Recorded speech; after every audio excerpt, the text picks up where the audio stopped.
and then I'll need my minute to set up the image and share it, which is great because what happens is usually I'm here alone for that minute Mhm. so often, but now I can like disappear while you guys chit chat for the next Chit two and a half chat minutes, about. right?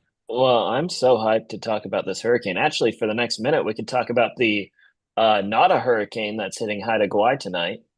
We got a Smoking there. Atmospheric river. strong low pressure system coming in there.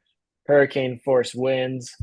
I think overnight we're looking at 50 to 100 millimeters of rain in the coast range there. Well, really, we're looking at those rainfall totals in the mountains from like Tofino all the way up to Ketchikan. So make the list: Port Hardy, Bella Coola, Prince Rupert, Ketchikan, all these cities, the mountains right above them, 50 to 100 millimeters of rain. Of course, Masset being out on the island is not against the mountains, and so it actually gets less rain, even though it takes more of the brunt of the storm. And that's because it doesn't get the lift from the terrain. So that's our hurricane. It's not a hurricane, to be very clear, The but shit it a is. cane. This Yes. system that rolled in into the province sort of Sunday, Monday, Tuesday, what would you guys call that? Like just, It I know it is was a big wet low, but a big wet low is the way to call it. What the big difference is that we had so much warm, moist air being pulled up in front of it. Um, like we Joey, I think on one of his videos earlier this week showed a map and it had so much like warm air. It was like 30, 32 degrees or something in Kennewick and Yakima in the Columbia Basin in Washington, pulling all of that warm air. And it was unusually moist straight into the Okanagan and Kootenay and whatever. Um, and that was then enhanced by the mountains to create the severe thunderstorms. There were a few thunderstorms in eastern Washington as well, like near Walla Walla and whatever. But eastern Washington is a huge basin, and so there's not a whole lot of that terrain to create that lift. And a lot of times, eastern Washington's weather on its own won't create enough lift to create severe thunderstorms. But once you get it into the Okanagan, boom, mountains shooting it all up. wow. And that does bring me to a point as well, but I'll share that in a little bit. I'm looking for information on the storm. And specifically, I'll share this image quickly. If you give me 1 second here, I'm almost ready, everybody. Welcome to the Comedeorological Report pre-recording session. We're live, but the show itself doesn't start until Frankie gets here at 7 p.m. And that's when we hit record and we make an episode for TV and radio. I'm Joey Only up here in Wells, British Columbia. And we're here with Hauk, as always, out there in Brooks, Alberta, meteorologist Mark Engels. And our special guest tonight is Bob Holowenko, who's in Quesnel. He's part of search and rescue around here. And he was part of the search for young Oakland last week. So we will be talking to Bob about this, that, and everything. So welcome to the show, everybody. Okay, here's the first thing I do want to... Oh, I got something I got to close here first. Just to cut down on how hard the computer has to work. That Gotta sneaky gotta close incognito out all window. your nudes. Gotta Yeah. close out all your nudes. No, I was still my last video I made there. Video pad was open. So I have processing power going to rendering images that, it's anyways, this is what we're looking for right now in the Beaverdale area. Straight line winds versus tornado winds. Okay. And so far, I've not seen anything to suggest that we have what's on the right hand category here that's happened. So I'm seeing lots of images today, talking to lots of people, getting different reports. So far, I've not seen any proof of any kind that a tornado is what hit that area. There's a lot of damage. There's trees down. There's people without power still tonight. In that area. And so sorry if you're not being able to watch the show because you're without power down there in Beaverdale and places like that. If you have anything like this, find Interior Weather and Wilderness Watchers. Get in touch with us. Speaking directly with Northern Tornadoes Project on this one. And the last conversation we had, I gave my verdict and said, I do not believe a tornado has happened. At least so far, I'm completely unconvinced. I'll let you know if I change my opinion. Well, how do you pronounce the name of that town? Right on Highway 97. I'm not confident. Osoyus? Soyuz. Okay. I've Oh, been there, Soyuz. but I can't pronounce it. Anyway, I just You're want to like, add here I am in this. Where the hell am I? Usuyus. If you can pronounce it, it's time to leave. Um, well, and I've seen some videos, and Joey and I talked about this off screen, but we every video that I've seen, the trees that are down are all pointing the same direction. The video I saw a video with shingles being blown off, and all those shingles are blowing the same direction. I do believe that it's possible that a couple people may have seen like looked outside and seen rotating on the ground, but I think Seen that was probably vortices and just eddies. right. I think that was Like just eddies gustnadoes. behind buildings. Well, not even gustnadoes. I think it was just eddies behind buildings. Yeah. Um, Like how you see I it across the lake in that one video. And it's got a yeah, nice twisting motion to the eddy, but clearly it's not a full wrap. right. And the other thing is, I went storm chasing in Central Oregon in 2020, and we encountered a storm that had 120-mile-an-hour winds. So that's about 200-kilometer-an-hour winds. And the guy whose property got that was just convinced that it was a tornado, and the weather service went out and it was straight line winds. It doesn't matter if you had damage from a tornado or straight line winds. There is nothing sexy one way or the other. Like if you had damage, you had damage. And I saw a report of 107-kilometer-an-hour winds in Nelson is or whatever. Um, but it doesn't matter. Damage is damage. Wind is wind, whether it's going in a circle or going in a straight line. It sucks no matter which way it gets you. Okay. To the top story right now. This guy.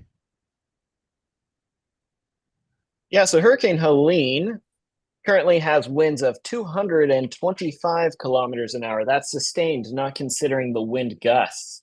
All of this lightning on the northwest side of the eye wall is a sign that it is going through a rapid strengthening phase. That's a But cycle, personally, eye wall replacement cycle.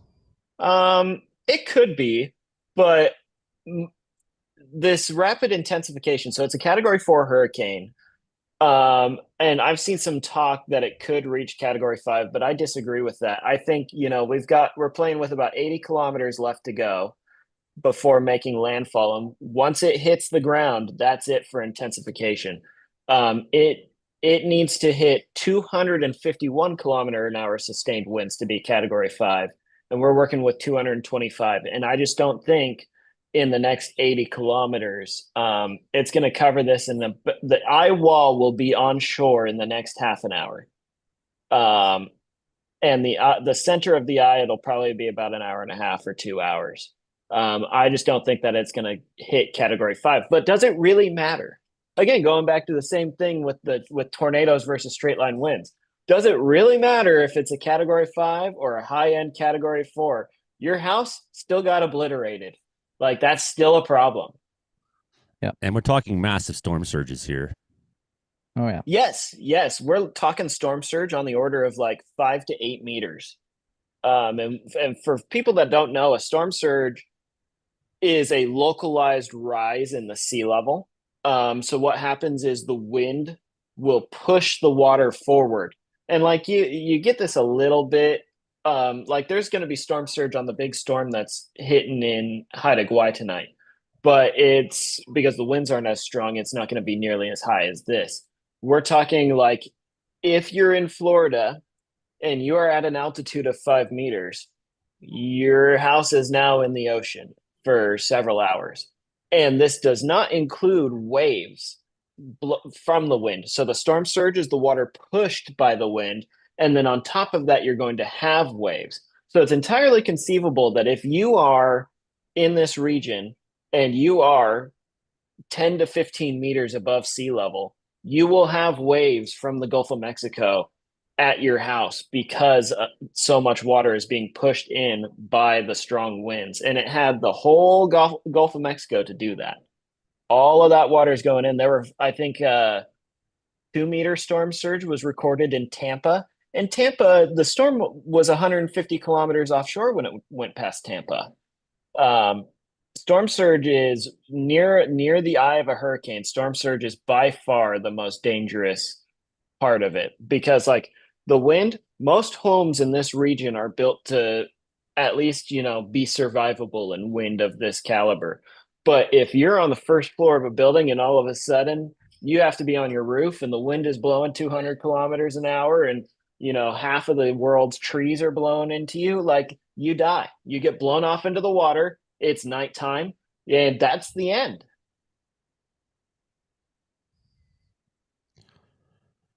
So we'll be watching this one very closely, Don't very want to closely over the course of the show.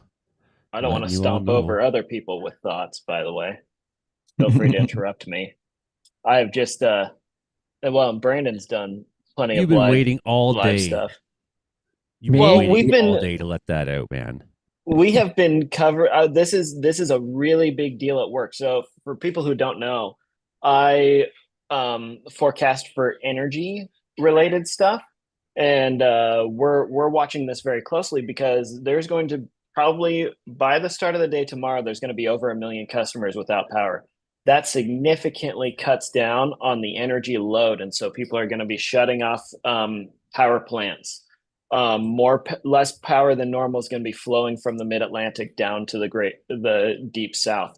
And so this is all factored into how we trade power. And so I've been watching this most of the day. Okay, we'll just switch over to radar scope here real quick.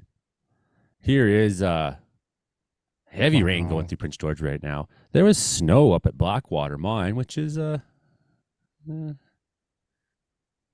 somewhere right up here. Oh yeah. A good dump of snow fell there today. There it is, Blackwater. Oops. Good dump of snow at Blackwater. And yeah, unfortunately, radar scope doesn't allow us to see. So while we are in pre-show, Bob, how's your week been since you got home?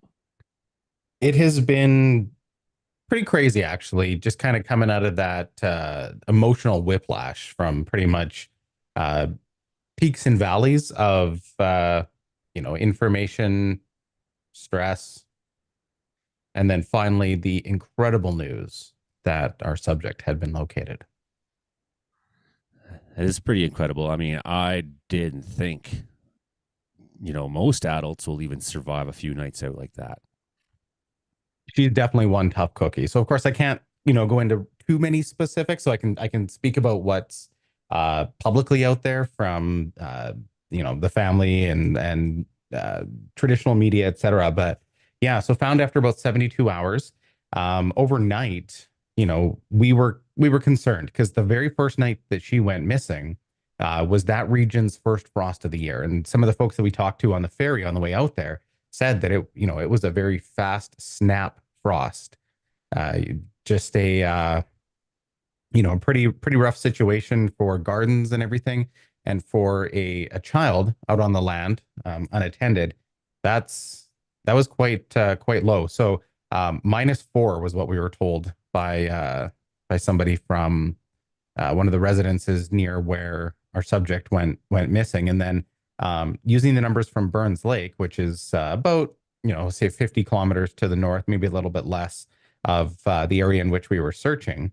Temperatures were quite a bit warmer the next few days, like -4 on Friday, or sorry, +4 on Friday night, and +8 on Saturday night. But that's not the whole story. RH was through the roof. We were getting rain on and off.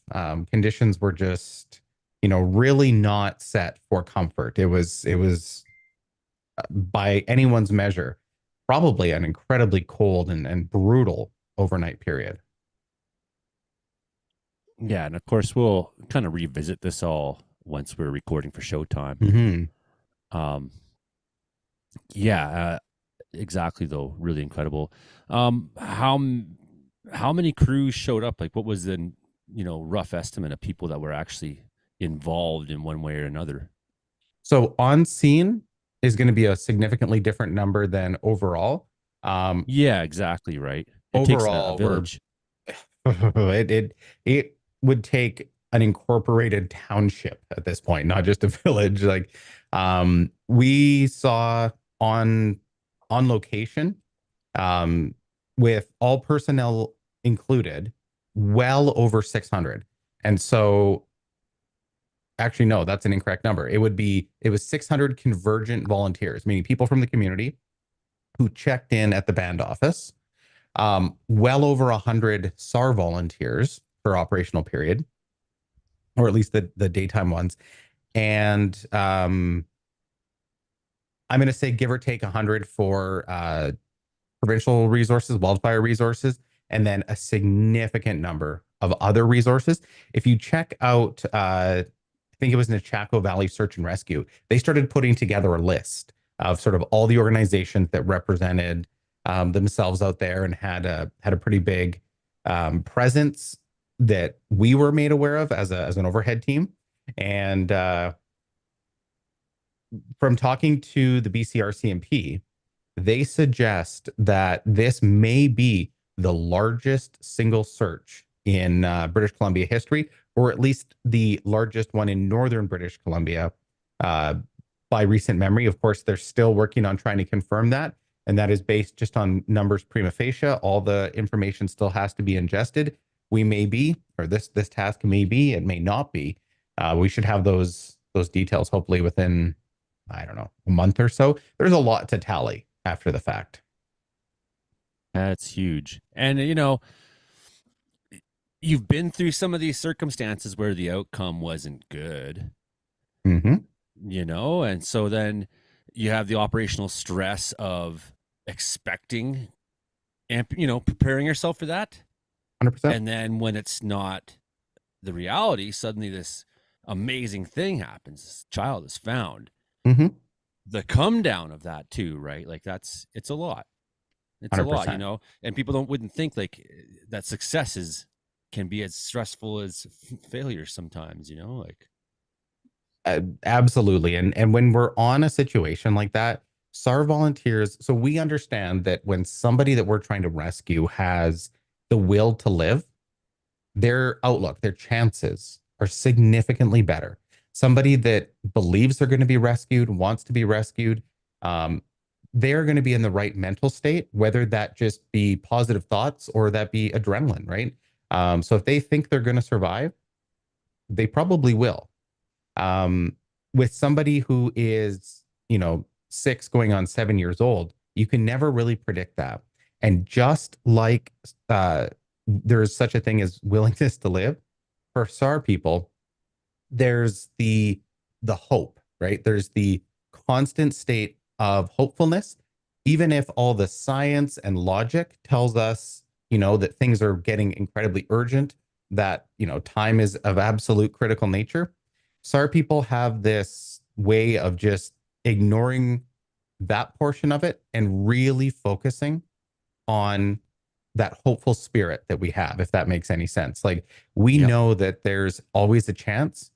And so we're going to continue out there pounding ground no matter what until we have definitive proof that there's nothing left for us to do. We're going to be out there pounding ground. Yeah, that's excellent. That's I'll excellent. I'll have some questions for you during the live stream, but I don't want to spoil it. Oh, that's Be totally fine. ready. This is the unofficial dress rehearsal live stream. Yeah, well, Yeah. it's kind of how we often go about, what have you got this week, Mhm. sort of thing too. So that means when we hit record, we're like real smooth with it, of course, right?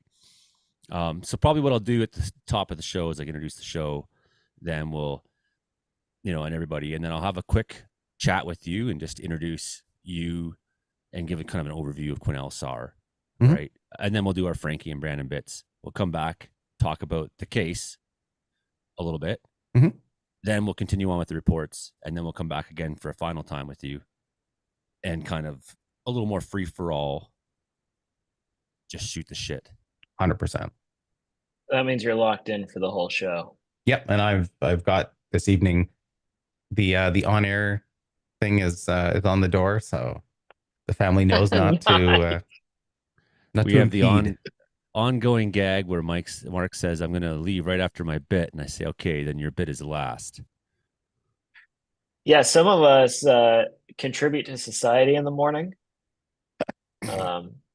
Like Yeah, me. not me. Yeah, me and Brandon, we're up burning the pre-dawn oil. Hey, I think I I'm looking contribute at to society in the morning.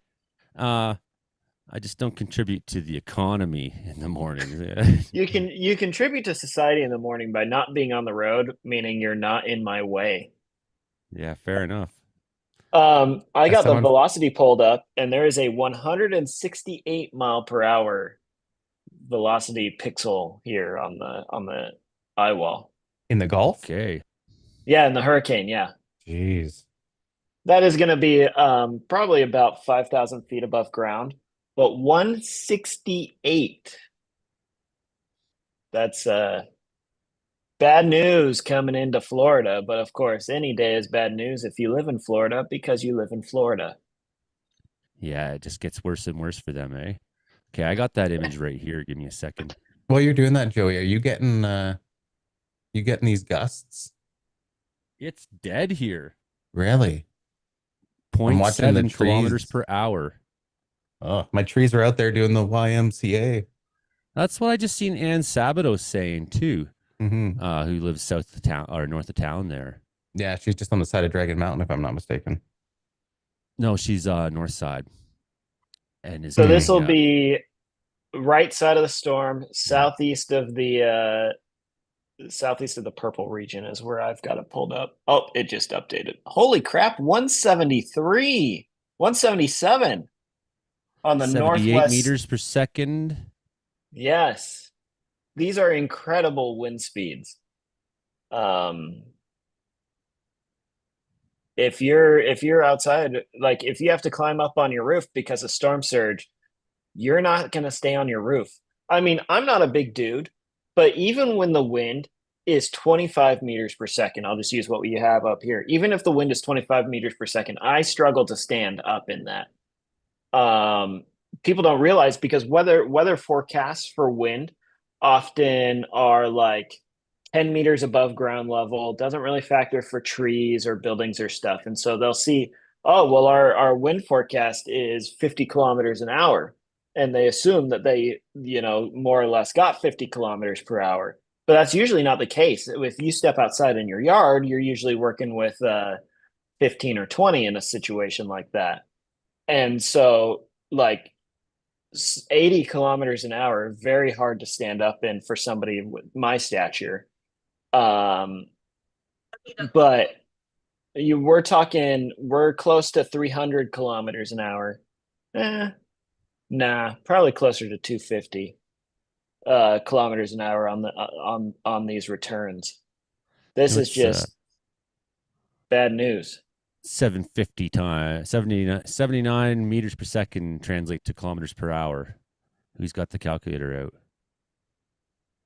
79 meters per second to kilometers per hour. My iPhone will do it, but my 284. jeepers. My There we iPhone will do go. that, but my Samsung will not. I'll ask it I'm that sure question. there's a It'll try to way. show me a website.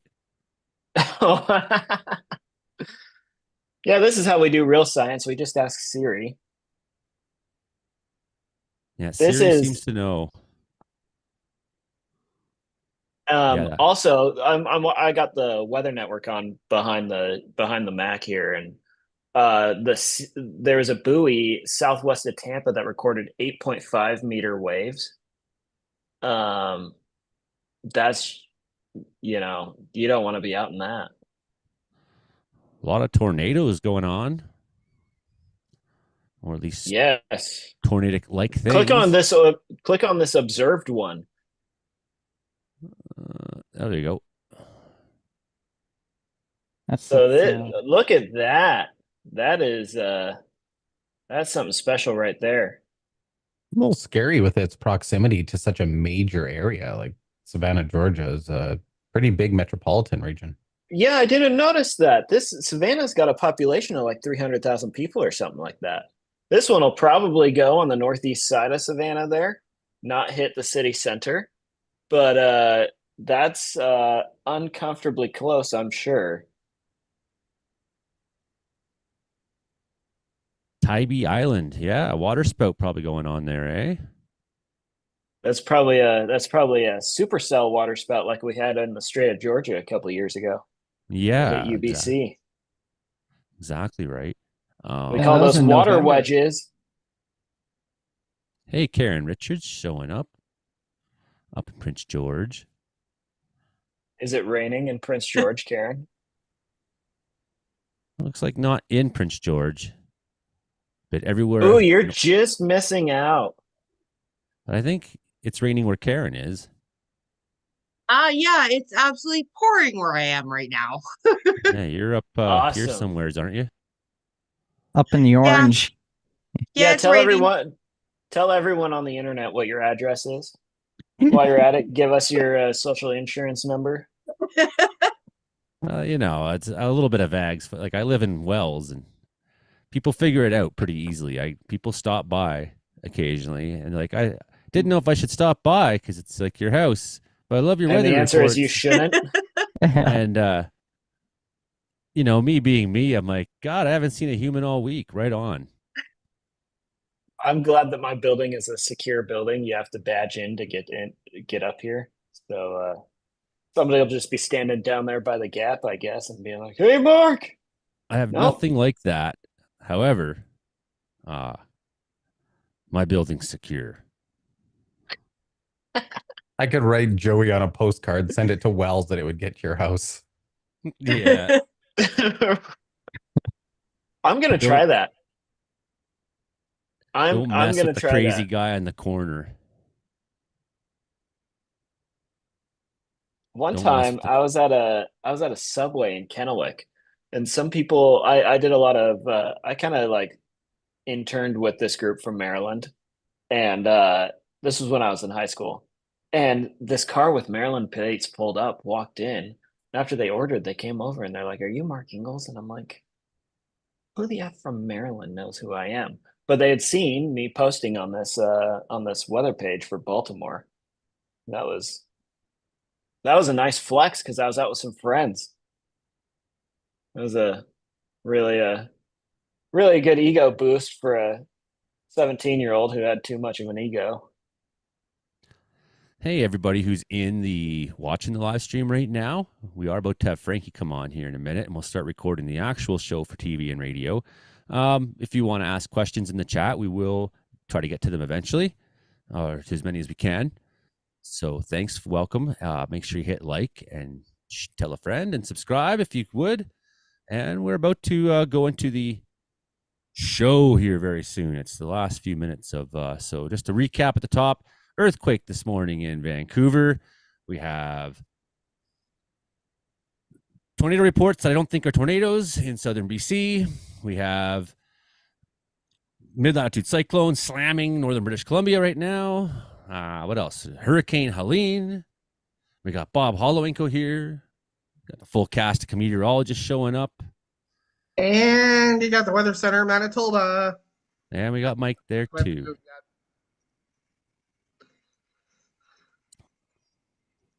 Yeah, forest fire in Grand Forks, people were talking about. Thankfully, the weather did not stay on side to make that a worse catastrophe. You can imagine something like that happening while you're in a windy stretch in July or August. Oh yeah.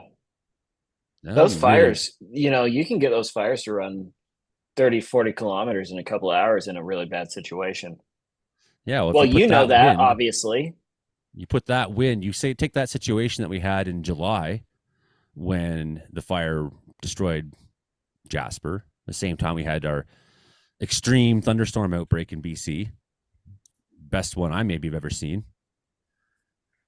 If you had those same conditions, you had that fire happening there at the same time, had those conditions, I would be bad. So, I don't know if of course, we were all very nervous when I saw it yesterday, but I thought, well, it's getting close to dark. We got rain coming in. Like, if we can just get through this flare up, I'll probably be on top of it sooner than later. Did they manage to get the fire out?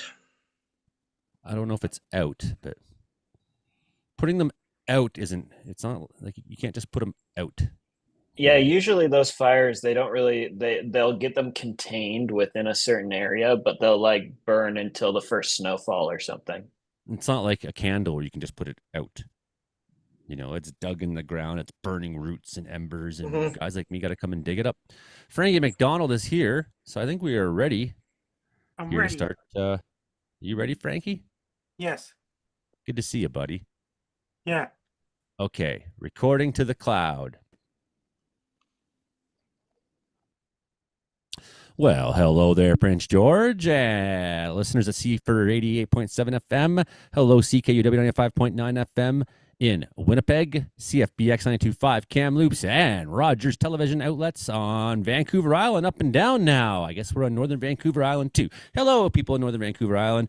Bet you had some crappy weather this week at times. Okay, this is the Comedeorological Report. It's your show about how much the weather sucks in Canada. What is Comedeorology? Comedeorology is the study of comedy and meteorology. Put them together because the weather is funny business. I am your host, Joey Only, world-renowned weather funny man. Yes, that's what we're here to do is try to be comical, but talk about the weather stories of the week as best we can. So we have with us our normal panel of comedeorologists, including the star of the show himself, Frankie McDonald. We'll be talking to him in a couple minutes' time. And we do have this week a special guest. One of the special guest episodes, we got Bob Holowenko, who's one of the bosses around the area. He's a search and rescue leader in Quesnel, British Columbia, right here down the road from me. He's also one of the moderators of our weather group that we run in BC here called Interior Weather and Wilderness Watchers with 38,000 people. Bob's been a long time partner in crime of mine on that project. So it's really good to have him on the show. We're going to talk to him a little bit about the search for Oakland this week. But before we do that, I think we're just going to introduce Bob to the show. And before I introduce Bob to the show, we will mention that we've also got Brandon Hauk here. We got meteorologist Mark Ingles here. We got Mike McGregor from Weather Center, Manitoba. We got Karen Richards showing up from Prince George, and Imogen Cookie Bailey, producer in Victoria. We got a full lineup of everybody. So it's going to be a great show, everybody. It's going to be a great show. We've got a hurricane hitting Florida right now as we speak, landing in shore. We got all kinds of things to talk about. It's going to be a great episode. So, but before we go into the great episode, Bob Holowenko, welcome to the show. Welcome to the show, Bob. Thanks for having me. I think this is my first time officially on here and not just in the comment section during your filming. Yeah, man, it's good to see you. So just, I'm going to ask you a little overview about Quesnel Search and Rescue and, what it's like, how many people you got, kind of deal, what are you doing there in Quesnel?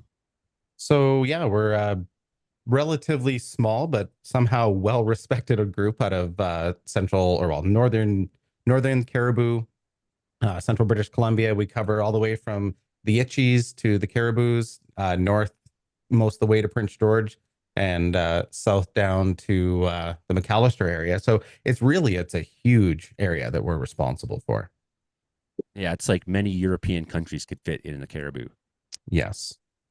And not just that many can, but you have a wide variety of different kind of terrain and weather types that you experience. Every type of terrain, every type of surface. At any given time, we can find rather arid stuff once we start getting a little bit to the southern edge of our boundary. Quite a bit of mountain and avalanche territory, particularly when we get towards the Caribou Mountains, kind of the eastern boundary of our territory. Many, many, many kilometers of rivers, creeks, and shoreline. We're responsible for all inland water. So every one of those lakes, if we need to do shoreline searches, etc., that's all on us. In fact, we came pretty darn close to being called out to I won't say which one, but one of the Bowen Lakes just today. So Right. Okay, well, that's good that something else happened because now we have you here. indeed. Yeah, and every once in a while when I go on one of my, more crazy mountain adventures, I'm like, "Hey, Bob, by the way, I'm going up to Ishpa Mountain." I don't like to say where I'm going too often and have people worry about me, but if it's far enough out, then yeah, okay. I've got a good ally on my back pocket. We're going to be talking to Bob about the search for this. This is an amazing story. If you don't know, what happened was exactly a week ago, almost to the minute, this little girl went missing. She was 6 years old. She's about to turn 7. Went missing. She's mostly nonverbal, autistic child. She walked off No one suspected foul play. They knew she was out there somewhere within walking distance. And after many days missing, 3 nights in the British Columbia weather, this child survived. They found her. It's a great story. So we're going to have more with Bob here in a few minutes. But first, time to talk to the man himself, the world's greatest weatherman, Frankie McDonald. How you doing so far? I'm doing great so far. All right. What do you got for us this week, Frankie? And the weather all across and then Florida's supposed to get a lot of rain in Florida, and because of Hurricane Helene doing a lot of damage there right now. It's landing right this moment, Frankie. It was really, really bad hurricane down in Florida as of right now. Rain was really bad and very strong winds down Florida, doing a lot of damage. It's about to make landfall in Florida. It's going to bring heavy rain and very strong winds down state of Florida, like Miami, Florida. And Georgia's getting 150 plus millimeters of rain, or even 300 plus millimeters of rain in some locations. Yeah, and we just observed on radar 280 kilometer an hour winds, Frankie. In Georgia, in Florida, they're getting heavy rain, and they got an atmospheric river heading for Vancouver, British Columbia. Then they got rain heading towards Nova Scotia tomorrow. Then it's going to clear up on Saturday and Sunday. And it's going to bring clear skies all across eastern Canada on Saturday and Sunday. Then they got then a Helene's going to be turned into regular storm. It's going to die out. It's going to bring a little bit of rain and wind to eastern United States early next week. Then they got a lot of rain heading for Vancouver and Victoria and all those places right now. Lots of rain in Vancouver Island, including Victoria, British Columbia, and all those places. Snow up in the mountains and things like this. And warm air, cold air fighting each other this time of the year. Then they got some cold air heading from Manitoba on October 1st. Cold air is heading right from Manitoba in northern Ontario. Churchill, Manitoba is getting really cold weather, where Joel Stover is. He's going to love that. He's going to get really cold weather. Then they got, and pretty soon, there'll be 24-hour darkness up in Svalbard, Norway. Lots of rain thunderstorms going on in Mexico right now in Central America. Lots of rain thunderstorms going on in southern Mexico, including Guatemala. There's a Hurricane John hitting west coast Mexico too. Yeah, hurricanes everywhere, Frankie. Then lots of rain thunderstorms going on in Guatemala, Costa Rica, Honduras, Nicaragua, El Salvador, and Panama. Lots of rain thunderstorms going on in Colombia, Venezuela, and parts of Bolivia, parts of Ecuador, and northern Peru. It's really, really dry in northern Chile and southern Peru. Then it got really cold temperatures in southern tip of Argentina, southern tip of Chile, Santiago, Chile. It's a little bit of showers and forecast. It got cold temperatures in all across southern Chile, snow up in the mountains and rain in the coast areas. And you got snow up in the mountains in southern Chile. It's really cold there right now. So southern Argentina got a big snowstorm heading for parts of southern Argentina with a lot of snow there.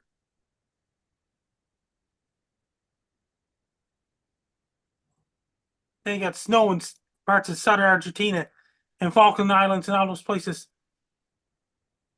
up around Europe, like England and Wales. There's a volcano near Glasgow, Scotland. It's an active volcano. Lots of rain and thunderstorms. Lots of rain and wind in England right now. And it's hitting Wales and Scotland, Ireland with cold temperatures. The forecast. Lots of rain in France and Germany, Denmark, and Netherlands with windy conditions, including snow up in the mountains of Norway. Then it got rain in Finland, Sweden, and all those places. And Western Russia, lots of rain in the forecast there. Then it got lots of rain in the forecast. In northern Spain, too. Then you got lots of rain in the forecast of Bosnia and Croatia and all those places and parts of Italy. Then it got in Albania and Greece and all those places. Then it got to cold front going through Turkey next week. The eye wall of the storm is hitting land now. The eye is going to start landing pretty soon, Frankie. Hurricane Helene. Yeah. It's happening right this second. And then there's a lots of storms coming off and goes to Japan. There's a typhoon could be aiming towards Taiwan sometime next week. Possibility might turn to the northeast into South Korea and even Japan because the rainy season's coming to an end in India and China. Lots of rain thunderstorms going on in Thailand, Vietnam, Laos, and all those places. It's really getting drier up in China. Then it gets a rain in the forecast heading towards China on Monday as well. Then it gets some. And Shanghai, China's getting some thunderstorms and rain from the hurricane, typhoon. Then it gets some Mongolia starting to get some colder air in Mongolia. And Siberia is getting colder too. And lots of rain thunderstorms going in Vietnam, Laos, Singapore, Malaysia, Philippines, and all those places right now. Up around Bangladesh and Myanmar, lots of rain thunderstorms forecast, and still some lots of thunderstorms in India. Right now, the monsoon season's coming to an end there. And lots of rain and thunderstorms in Nigeria right now, in Ghana right now. It's getting drier in Sahara Desert again. And over in Middle East, and the weather for the Middle East, like United Arab Emirates and all those places. It's really dry right now. And lots of thunderstorms forecasting Southern Sudan and Ethiopia right now. There's a whole lot of rain in forecast in Southern Africa.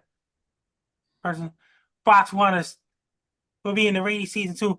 Then it got some snow in the forecast heading towards parts of South Africa, up in the mountain area. Then it got some cold temperatures heading for Cape Town, South Africa. As well. Then it got some really dry temperatures and some rain in forecast in Mozambique, Madagascar, La Réunion, and Mauritius Islands, and chance of showers in forecast. In Western Australia, they got really cold temperatures aiming towards Perth, Australia. And a lot of rain in Southern Australia in the forecast. Then it got some cool temperatures.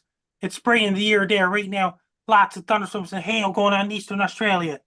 They're in the severe weather season right now in Eastern Australia. They'll be getting large hail there soon enough.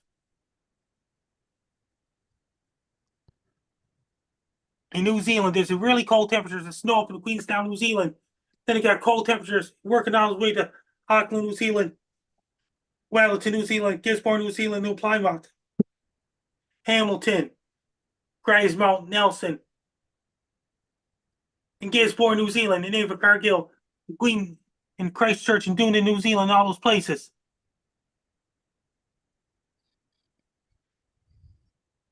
And it got some warm air and cold air fighting each other. There's supposed to be another big storm with a lot of rain in South Island, New Zealand, with windy conditions next week as well. Antarctica is starting to get some daylight, and up in the Arctic starting to get some darkness this time of the year. Thank you very much for the excellent weather report, Frankie McDonald. Anybody on the panel got questions for Frankie? How about we haven't seen you for a little while, producer Imogen? What do you got for Frankie this week? Not a whole lot. Frankie, well, actually, no, that's not true. We have a second moon coming into orbit real soon. Yes, it's true story, second moon. It's going to be temporary moon till late November. That's right. We're going to have a second moon. How many sharks are on it? It's going to be a temporary moon. Okay, but how many sharks are on it? They're temporary sharks on a temporary moon in a temporary orbit. So for a little while, we're on an alien planet with alien sharks. It could be a chance That's of it. affect tides. Yeah, that's going to affect tides. Is it going to increase the likelihood of massive sharknadoes ripping across the berries? That could cause that. Could cause that. There used to be sharks upon Mars once upon a time, maybe. Excellent. My hopes are getting up. Don't disappoint me, Franklin. I want sharks flying through space on a second moon. That's all I got. You can do it. Shark us. Any other questions for Frankie? Yes, Frankie, did you cause the earthquake in Vancouver this morning? I didn't. You know, you answered that very quickly. I find that dubious. I know, it sounds pretty suspicious. Did the moon sharks cause the earthquake? Oh, but now Frankie's real quiet. Real fast answer that he had nothing to do with it, and suddenly nothing to say. Frankie, you're very guilty. He didn't say at all. I did not cause that earthquake at all. Okay. What about the power outage here in Wells the other night? People were saying maybe Frankie had something to do with that power outage you had in Wells. I did not cause a power outage in Wells. He did not cause the power outage. Actually, a tree fell on the power line, Frankie. So I knew it wasn't you all along. Any other questions for Frankie? Mike McGregor. Yeah, did you cause the lightning and the hurricane in Hurricane Helen? There's a whole bunch of lightning right now by the eye wall. People to get them prepared. Frankie did make a great video this week on getting prepared for the hurricane, and we're going to watch it in a little while tonight. That's Frankie, right. Don. Frankie's videos are critical infrastructure in preparing for hurricanes. It's true. Then It's it got critical another infrastructure snow for the event in show. parts of South Africa. Snow in South Africa. That one is on the queue as well, Frankie. We better move it along. We got a lot of people here tonight, so we better get to the Brandon Hauk report real quick here. Brandon Hauk. The Brandon Hauk report. Ooh, boy. What a week it's been. I think this is the first time I've sat down for the last 48 hours, I think. Yeah. How was Calgary? Oh, Calgary was awesome. It was really hot there yesterday when I got there, and I left today, and it was kind of damp, cool, rainy, but still good enough to wear shorts, just waltzing down the downtown core, looking mighty fine, I like to think you were literally waltzing, because that's how I picture you. That is how I envision you, is doing an actual literal waltz. Oh, yeah. Funny. Arms moving around, just excellent. Oh, yes. Yes. I actually had to put pants on last night because I was at a awards banquet there, but it was great. I had a little too many toddies last night, but that's the way it goes. Anyways, now on into the weather side of things, because this week has been quite all over the place here in the area, with temperatures the other day getting up into the 30s. Actually, yesterday, low 30s, but we didn't quite break the record high because the record high was 34 degrees back in 2009. So sadly, no record for us, but we did get up to like 31, 32 degrees. So hot weather, and then that cooled down dramatically last night into today with the showers blasting through, some thunder and lightning in a few locations there. And now, temperatures are going to warm back up again thanks to the low pressure on the Pacific coast that's going to pump that Pacific air mass our way. So we'll get back to the mid to upper 20s for Friday, the 27th of September. And then we cool right back down again for the weekend, especially as we go into Sunday there. Temperatures back to the teens and then back up again for next week. So that's the typical fall roller coaster ride for the prairies is definitely on. No doubt about that. Now, oh boy, these are good jokes tonight. Okay. Prepare yourselves. Here we go. We'll be the judge of that. Are they good? Oh, yeah, they're pretty good. That doesn't sound confident. Don't sound confident. Okay. So I got two good zingers here. Here we go. First one is, as you probably know, it's National Dog Week. And reply was from the dogs, thanks, that we'd like to keep a low profile to the dogs in Springfield, Ohio there. Oh, yeah. Little Springfield, Ohio with the dogs there. Now, there used to be dogs there. used to be. Now this one, the average, I found out this week, I saw this study here. The average woman spends about 3 to 5 hours during the week in a bad mood. The other 2 hours spent talking on the phone with her sister. So, there you go. Thank you, the Brandon Hauk report. I think I am going to make my wife listen to this one because that describes her. Thanks, Brandon. We were going to go to Bob next. You're welcome. But I think, Mark, while we have you, let's go back to the subject real quickly of Hurricane Helene. It's making landfall this minute. Yeah. Okay, so Hurricane Helene is making landfall in Florida. We're recording this Thursday, September 26th. It is 7:19 p.m. on the Pacific coast. The eye wall is on shore now, the northeast eye wall. The northeast eye wall is the worst place to be in a hurricane, and that's because not only do you have the wind going around the eye, but you also amplify it with that forward motion. This hurricane, I just saw the latest update is 225 kilometer an hour sustained winds. Gusts are higher than that, so it's a high end it's a mid-range category 4. I don't think it's going to hit category 5 before it makes landfall here. It's going to make landfall any minute now. It's well, yeah, the eye wall's on shore. Let me just switch my radar here. There's a new scan just came in this second, and basically the Yeah, it's right eye there. itself now is like it's hugging the shoreline. It's on the beach. Yeah, if anyone who is unfortunate enough to be on the beach there to the south of Perry, they're going to be seeing stars here before too long. This is a nighttime landfall, which are the most dangerous because you can't see anything. We were talking in the pre-show. They're looking at storm surge on the order of 5 to 8 meters. Storm surge is a localized rise in sea level. It's not a wave that's coming in. The wind has literally pushed the water up. So if you can imagine that you got your bowl of Cheerios and you've eaten the Cheerios and you still got your milk and you blow on the bowl, the milk on the other side will be higher than on the side that you're blowing on because you push that milk physically towards the other side. This is what the storm surge is, just on a much larger scale. So 5 to 8 meters, this means that any building below 8 meters above sea level is going to be inundated with water. And this does not include the waves from the wind on top of that water, because we are literally raising the Gulf of Mexico. There's going to be huge waves on top of it. There was a report from a buoy southwest of Tampa earlier today with 8-meter waves, not storm surge.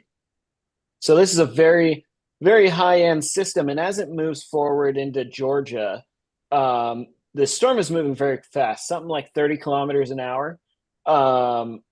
This is very fast for a hurricane. And because of that, it's going to keep its hurricane status like halfway into Georgia. Georgia's a big state, obviously not as big as any of the provinces are, but we're talking about there are hurricane warnings in the Atlanta metro area, and Atlanta's nowhere near the ocean. It's just moving this fast. It won't have rain, time to die before it makes it there. Well, that's exactly right. And the heavy rain is being observed from Florida into Georgia, into the Carolinas and Tennessee. Parts of North Carolina, this is going to be this is their worst case scenario. Western North Carolina, which is far away again from the Gulf of Mexico where the storm is coming, are looking at 300 millimeters of rain or more. This is going to be the record-setting flood for places like Asheville. This is just an incredible system. It's the worst case scenario. This part of Florida for a long time was thought that it couldn't get major hurricanes because of the orientation of the coast. Then we had Hurricane Michael in 2018. That was a Category 5 at landfall. A hurricane last year, I forget the name. And now this one this year. So the building codes in this part of Florida are actually not as good in the rest of Florida. If we had this size of a storm hitting somewhere like Miami, the buildings would fare better because the building codes are better there. They've improved the building codes since then, but 90% of buildings were not built in the last 4 or 5 years. So this is really the big story. And I do want to touch on real quick. We do have a hurricane force low pressure system making landfall in Haida Gwaii tonight. It's raining here in Surrey because of that. And I think Imogen's getting some rain. It's pretty windy there. Bob was saying where he's at. And this is a really big system. But the difference is hurricanes are driven by their own heat. Okay, so you get hot moisture coming off of the ocean, and that on its own creates the hurricane. Whereas in our neck of the woods here in British Columbia and in all of Canada, we get the remnants of hurricanes in the maritime provinces, but the majority of storms here are driven by cold and warm air fighting against each other. So that's why we have things like cold fronts and warm fronts in our weather systems, and they can be very strong. What these are called mid-latitude cyclones for a reason. They can be very strong. Well, yeah, like I said, this is a hurricane force storm making landfall in Haida Gwaii tonight, and then it'll come into the mainland here, kind of south of Prince Rupert. So this is a pretty dynamic situation here as well. It's been a busy day. I'm going to forego my Canadian weather history because there's just so much going on. Earlier this morning, we had an earthquake here in the Lower Mainland. It was centered south of Sydney Island, which is north of Victoria, there in the Gulf Islands. 4.0 is what it registered as. It was at 4:05 a.m. a depth of 52 kilometers. And so, what's really interesting about this earthquake is instead of being in the North American tectonic plate, it was actually in the Juan de Fuca plate, which is under the North American plate here. The Juan de Fuca plate going under North America is what creates the volcanoes in southern BC, Washington, Oregon, and down to Mount Shasta and Lassen Peak in California. But it also creates earthquakes. So as the plate that's below North America goes down, it bends downwards into the mantle. And that bending will create fractures in the rock and create earthquakes. So 4.0 there, I was actually in the shower when this happened because I start work early. And it is not fun to be in the shower during an earthquake, in case anyone was wondering. And so my shower, like many showers, the floor is fiberglass. And I've been in earthquakes before, and it's kind of like a crude jolting is the earthquakes that I've experienced. But this, because it's fiberglass that I was standing on, it like had a disconcerting wobble. I was like, what? It only lasted for a few seconds, and then a few minutes later, my wife comes in and she's like, she shows me your phone when it shows the earthquake, and she's like, "Is this what I just felt?" So it was I heard a lot of people woke up. I heard Imogen did not wake up despite being right next to the epicenter. That's really disappointing, Imogen. Right? You'll have to do better. You know what? The funny thing about that is like there's earthquakes happen here all the time, but this place, it's like living on a sponge. There was absolutely no movement in my apartment, but the neighbors in a different building, yeah, the walls were shaking. Some of them slept through it. Some of them woke up and panicked. Others were already awake and slept in days and were terrified that they were just going crazy. But yeah, yeah, well, and you told them that they were, right? Oh, of course. I told them that their house was haunted, and that's what it was. It was that they pissed off the undead. So, well, it is spooky season here at the Ingalls house, so might as well. But this earthquake was pretty exciting. It's the fifth earthquake I felt. The 6.8 Nisqually earthquake in 2001 that was centered south of Tacoma in Washington. I lived 10 kilometers from the epicenter there. It was felt in the lower mainland, but it caused significant damage in Seattle. And that I bring that up because that earthquake was similar to this one in that it originated out of the plate below the North American plate. That one was another one. I think it was 57 kilometers deep or something like that. And I just want to add briefly, this earthquake does not increase the risk of the big one happening on the Juan de Fuca plate. Like we will have eventually a 9.0 earthquake that strikes the west coast of North America. This earthquake does not increase that risk. The last time that happened was January of 1700. We know this because of tsunami records from Japan. And there have been thousands of earthquakes. There have been hundreds of earthquakes just this year off Vancouver Island, which is normal.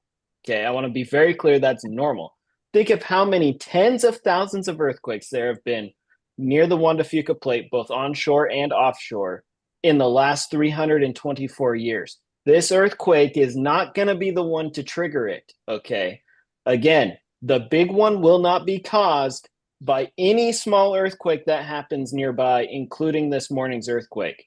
There was also no tsunami threat because it was too small, and it is not going to trigger any of the volcanoes. It's not an isolated event, but it is not enough to trigger any of the cataclysmic events that we risk here in the lower mainland. We really do got to keep moving on. Thank you, Mark, and we will touch back in on that hurricane here in a few minutes. We got to talk to Bob Holloway. Come here, and he's Can I ask Mark something? No, Mike, we got to move on. Sorry. Okay. Bob Holloway's here. He was part of this amazing search that happened this last weekend. And people want to know a little bit about that. So Bob was telling us in the pre-show that 600 people took part in this. So Bob, can you walk people through what you can say about the search for Oakland? I know in the pre-show you've already hit on it, but this is showtime. Absolutely. So obviously I do have to be a little bit careful about the types of things I say. So everything I talk about will be public domain, posted by the family, media, et cetera already. So nothing really to learn here as far as details about that task or that search. but I can definitely talk about how certain things had an impact on it. So yeah, we had an amazing outpouring of support of people from the communities surrounding the area in which she went missing, a community south of Burns Lake. So about 600 individuals checked in each day, or we call it operational period, from the general community. That doesn't include the searchers, the provincial employees that were part of it, the federal employees that were part of it. We really did absolutely see a massive inrush of people to go find a 6-year-old young lady that had run away. Just a situation where she just darted from where she was at the time and ended up in the woods. And a lot of people showed their love and support for her by showing up to spend a weekend really beating through some seriously thick bush out there. Yeah, and it's amazing. She spent 3 nights out there, and the first night you said it got down to as low as -4. So -4 was reported to us by a resident who lives on South Side, which is the south side of Francois Lake. So as we were coming in, those of us that were in the probably $1 million worth of Arc'teryx jackets that showed up, we had a lot of people just come directly to us to talk because they knew, we were A, captive on the ferry, and B, there for the same reason they probably were. And so some of the locals who greeted us let us know that the first night that this young lady was out there, it dipped down to -4 degrees on one of the homeowners' personal weather stations on their deck. So we saw very large influence from weather. We knew that somebody who, in the public profile that was listed of her, she was somewhere between 70 and 80 pounds. Those of you who have seen the pictures of her coming out that were posted by the family might estimate that that's probably a little on the high side. I would say she's a little more slender than that. So, that's a really small body to try keep warm overnight because of the fact that she was out on a trampoline at the time. She didn't have shoes on. She was just not ready for the weather. And the fact that she survived, darn, is she one tough cookie. Yeah. Yeah. I mean, I was sitting when I saw the mom's video. This happened exactly a week ago tonight. The next day, the mother put a video out, and I saw it, and I bawled my eyes out. And I'm sure a lot of people in BC had the same response. What was the feeling amongst people when she was found?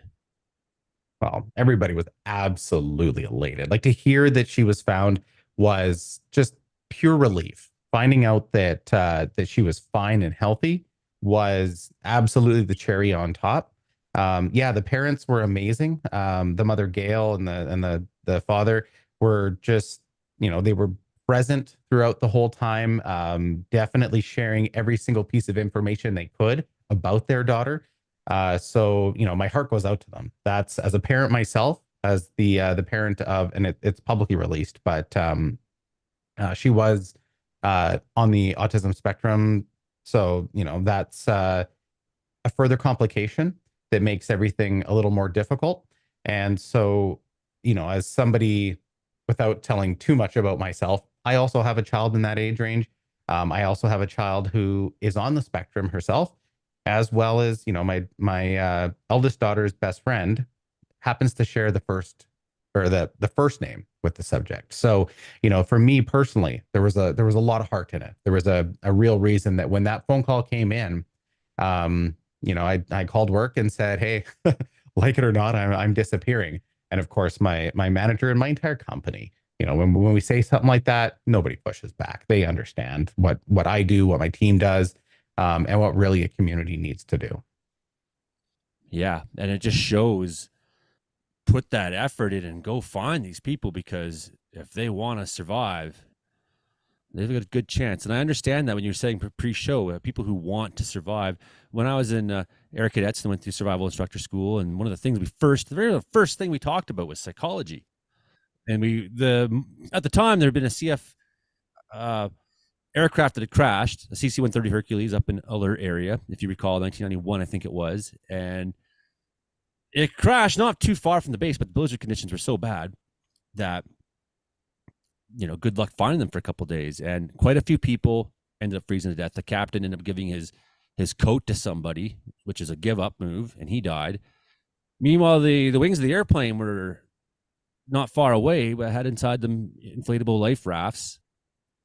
And there was something that happened in that, the psychology of that accident that needed to be talked about afterwards, right?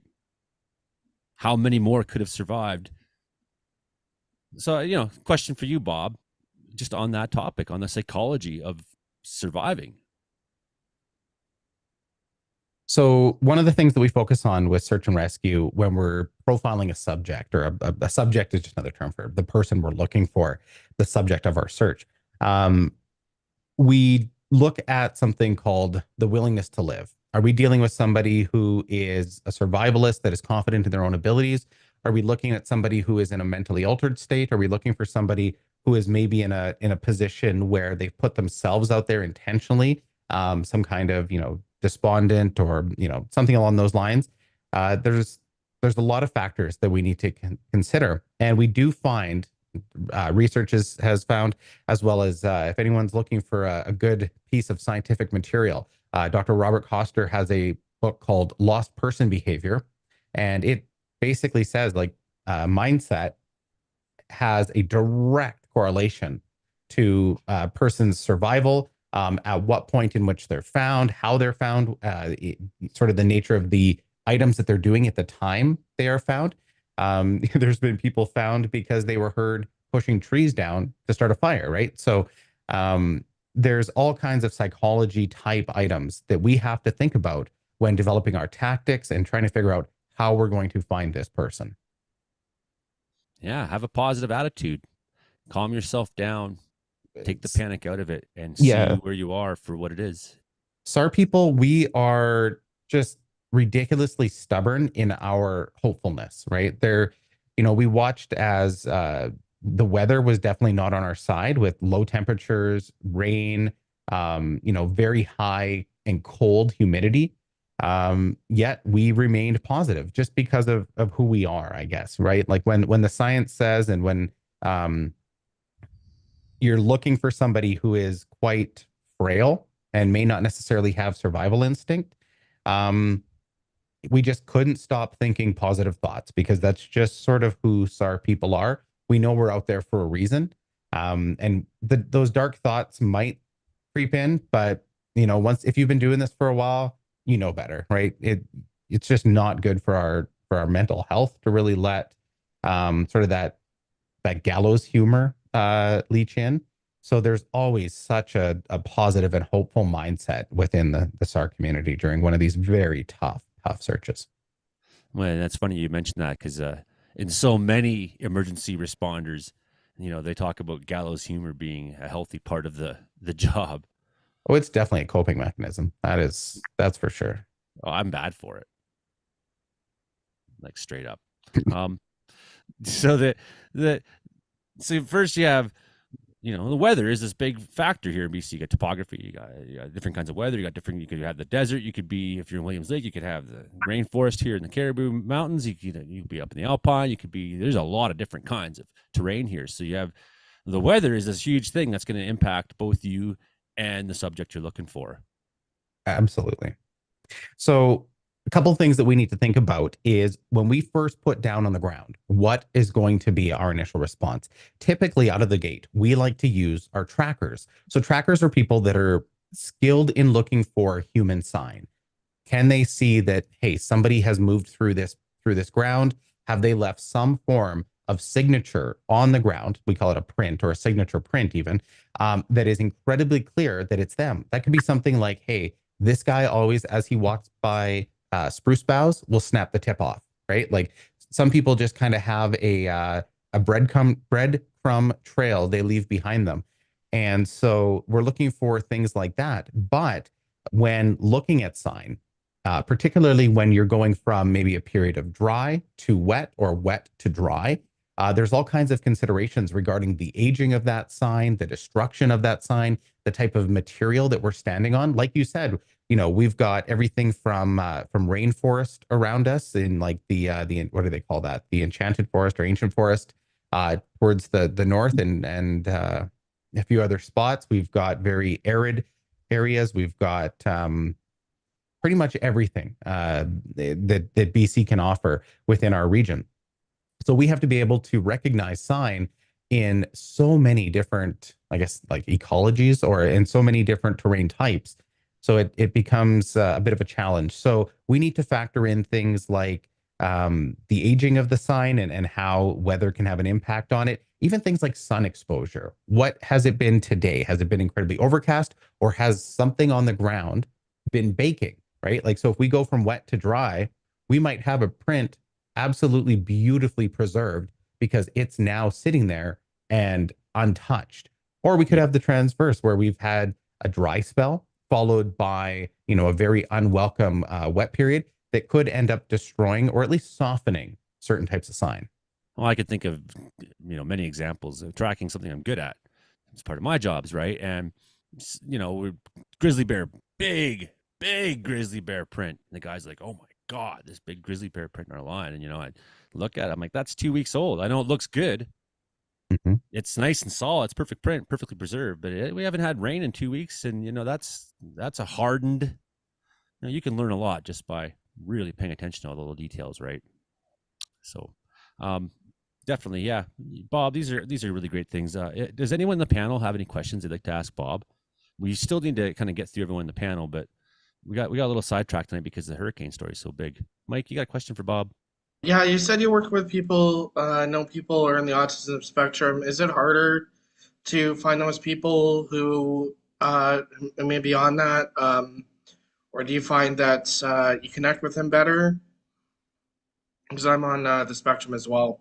Yeah, that's a great question. So we do happen to have more subjects who are on the spectrum than are not, and that's because elopement or running away from an emotional response, a startle, etc., is significantly more frequent on the autism spectrum. In fact, there's entire studies going into that right now.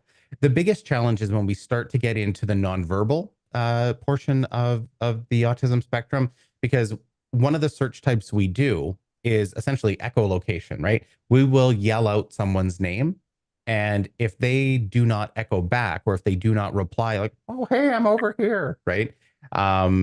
Then that means that tactic or that technique that we're using may not be as successful. So we will then look at other tactics, such as like a tighter grid search. I won't go into like what we classify them as, like type 1, type 2, etc., but where you're essentially walking through and you can do fingertip to fingertip, right? So certain tactics will be used based on that subject profile and what for us would give the highest likelihood to locate that specific subject and that specific subject type. Yeah. Thank you for that. Oh, great question. Joe, you can go ahead and let the other panel members go. That's all I have. If you find some people like myself we're just so crazy that we get into that situation. We're too stubborn to really accept that we're not going to win. So sometimes being a little crazy is good. Yeah, sometimes people don't necessarily know when they're in trouble. We've seen a few cases that could have been avoided had it not been for, without going into specifics, what I would call toxic masculinity, where maybe calling for help was a little too much of an ego hit, or maybe too much of a pride hit. So the call for help came far too late, and that was long after the refusal to ask for directions. Way past that. Yeah. The directions were next to the instructions on how to operate it. Any other questions for Bob on the panel? We'll come back to you. We only got a few minutes here, Bob. Absolutely. Imogen, your weather this week. Mike, your weather this week. Karen, your weather this week. Let's hear it quickly. 1, 2, 3. Imogen, let's go with you first. Rainy, damp, gray. Yep, it's gray season here, so that's what we got. Rainy, damp, gray. The end. It never seems to break you down. No, I love it. If we'd had like some nice storms, that'd be a refreshing change. But no, just rainy, damp, gray. I like to see a picture of the coast weather and I get I have a depressed. question for Bob. Has he ever had to do search and rescue for people in forest fires or in situations where a forest fire is approaching like a specific town or disaster scenarios? That kind of stuff intrigues me. We have basically just folks that were out on the land at the time that a large wind change happened and a fire began to run in the area in which they were recreating. Those are tough because we can't necessarily put resources in there all the time. So, Karen, have you and Bob met? You've been co-moderating Interior Weather and Wilderness Watchers for many years. We have not ever met. No. Hey, virtual Karen handshake. Richards, Hello, Bob. Hello. you've talked in the group chats. Here's your We have talked phrasing. in the group chats. So, Karen, still raining up there in Prince George right now? Okay, yeah. So I'm gonna, go with rainy, wet, hail, amazing, quick little thunder and lightning storm last night. Yeah, we've had a little bit of everything. Oh, major frost this morning. That was not fun. Hey, Karen, down in Australia, they'll be getting a lot of hail soon because it's Southern Hemisphere spring. Well, they can keep it down there, Frankie, because I don't want it yet.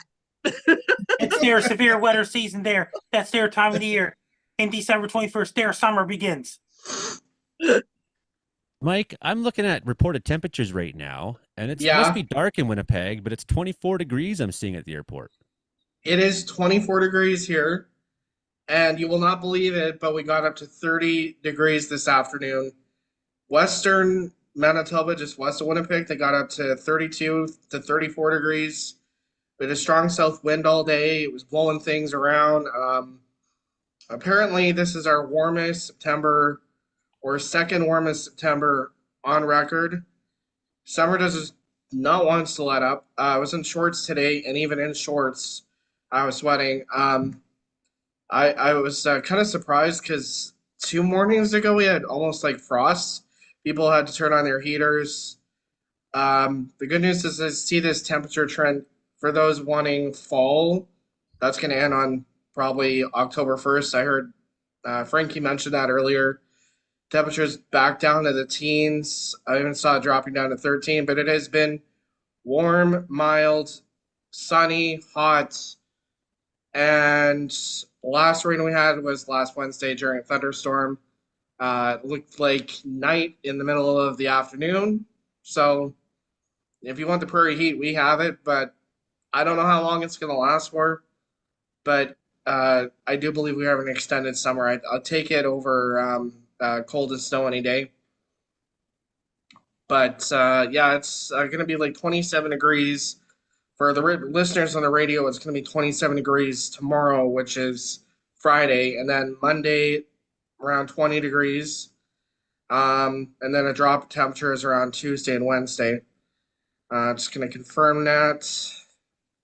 Yeah. Yeah, it's staying hot right through till Monday, and then it's down to 15 on Monday. The show airs on Monday in Winnipeg, so you'll be hearing this just in time for that good weather to be a memory. Frankie McDonald, what noise would you like Bob Holowenko to make? Like a helicopter goes. Okay, Bob, let's hear your helicopter. So normally I'm jumping out of those to work on either SAR radio repeaters or to go into places where they shouldn't. So get back in here. Yeah. There's the inside of the just wanted helicopter is a to- very different sound than the outside, right? The outside's a very whereas the inside's like it's a different sound. I didn't get Joey, I one just heli wanted flight to this thank. summer. I wanted to thank for you having Bob on today. It's a really interesting segment, and I think maybe we could have him on again sometime. But I appreciate it. It was really interesting today. Yeah, Bob is awesome. Shortwave radio enthusiast. Unfortunately, Gary, Caribou Outlaw, is at the Elvis concert in Williams Lake tonight and not watching the live stream. He's Gary Semenov. He's a ham radio operator guy. He's hoping to be able to hear you, but no, Elvis is important. So Frankie, I got some videos right now. Yes. Are you ready to watch some Frankie videos, buddy? Yes, I'm absolutely ready. I'm totally ready. You made so many good videos this week. I got 4 Frankie videos lined up. Okay. Oh, and Bob points out North Thompson's up 6 feet in the past few days. That is insane. Yeah, that's from Kevin Deckert, just north of Clearwater. Mentioned that to me today.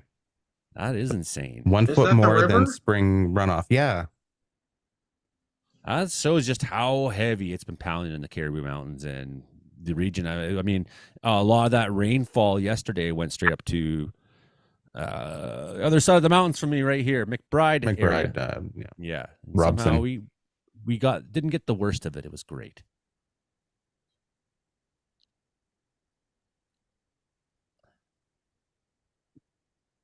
Almost ready here.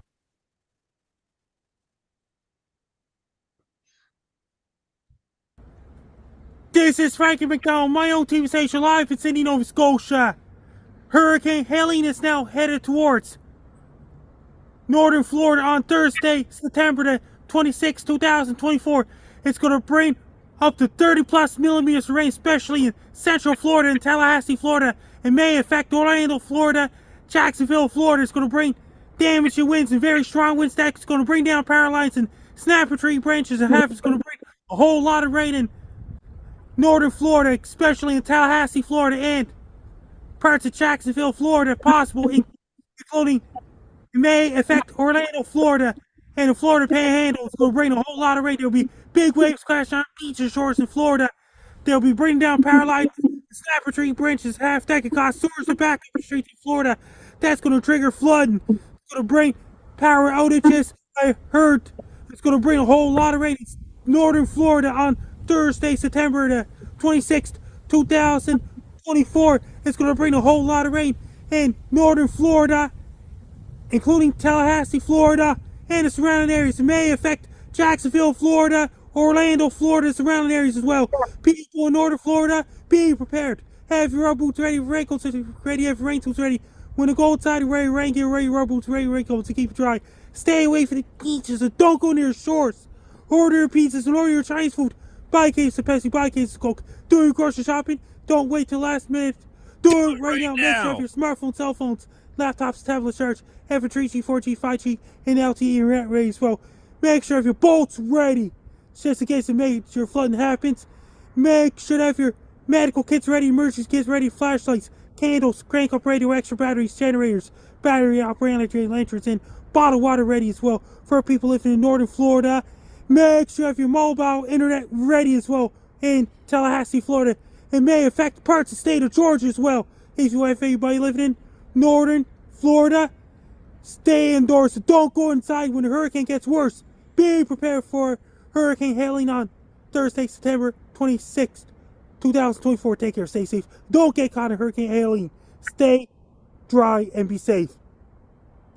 That Helene's going to be retired. Possible.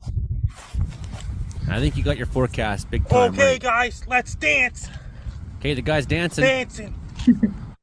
The arms up to the move. Arms and feet. Here arms comes and the feet. helicopters now. Oh my god, the helicopters are after me. Oh, he's doing it. He's making the helicopter sound and being a helicopter.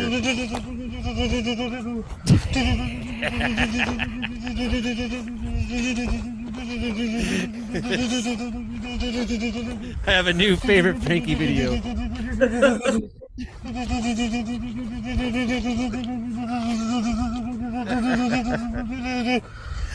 He's spinning that. He's like the propeller of a helicopter, just going around and around there. Frankie McDonald. Not only the best weatherman in the world, he's also one of the funniest people.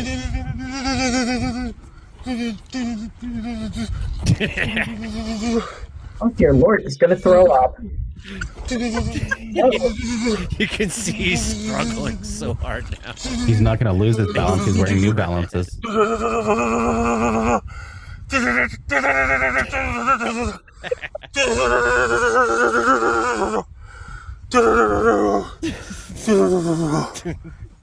Thanks for watching right now.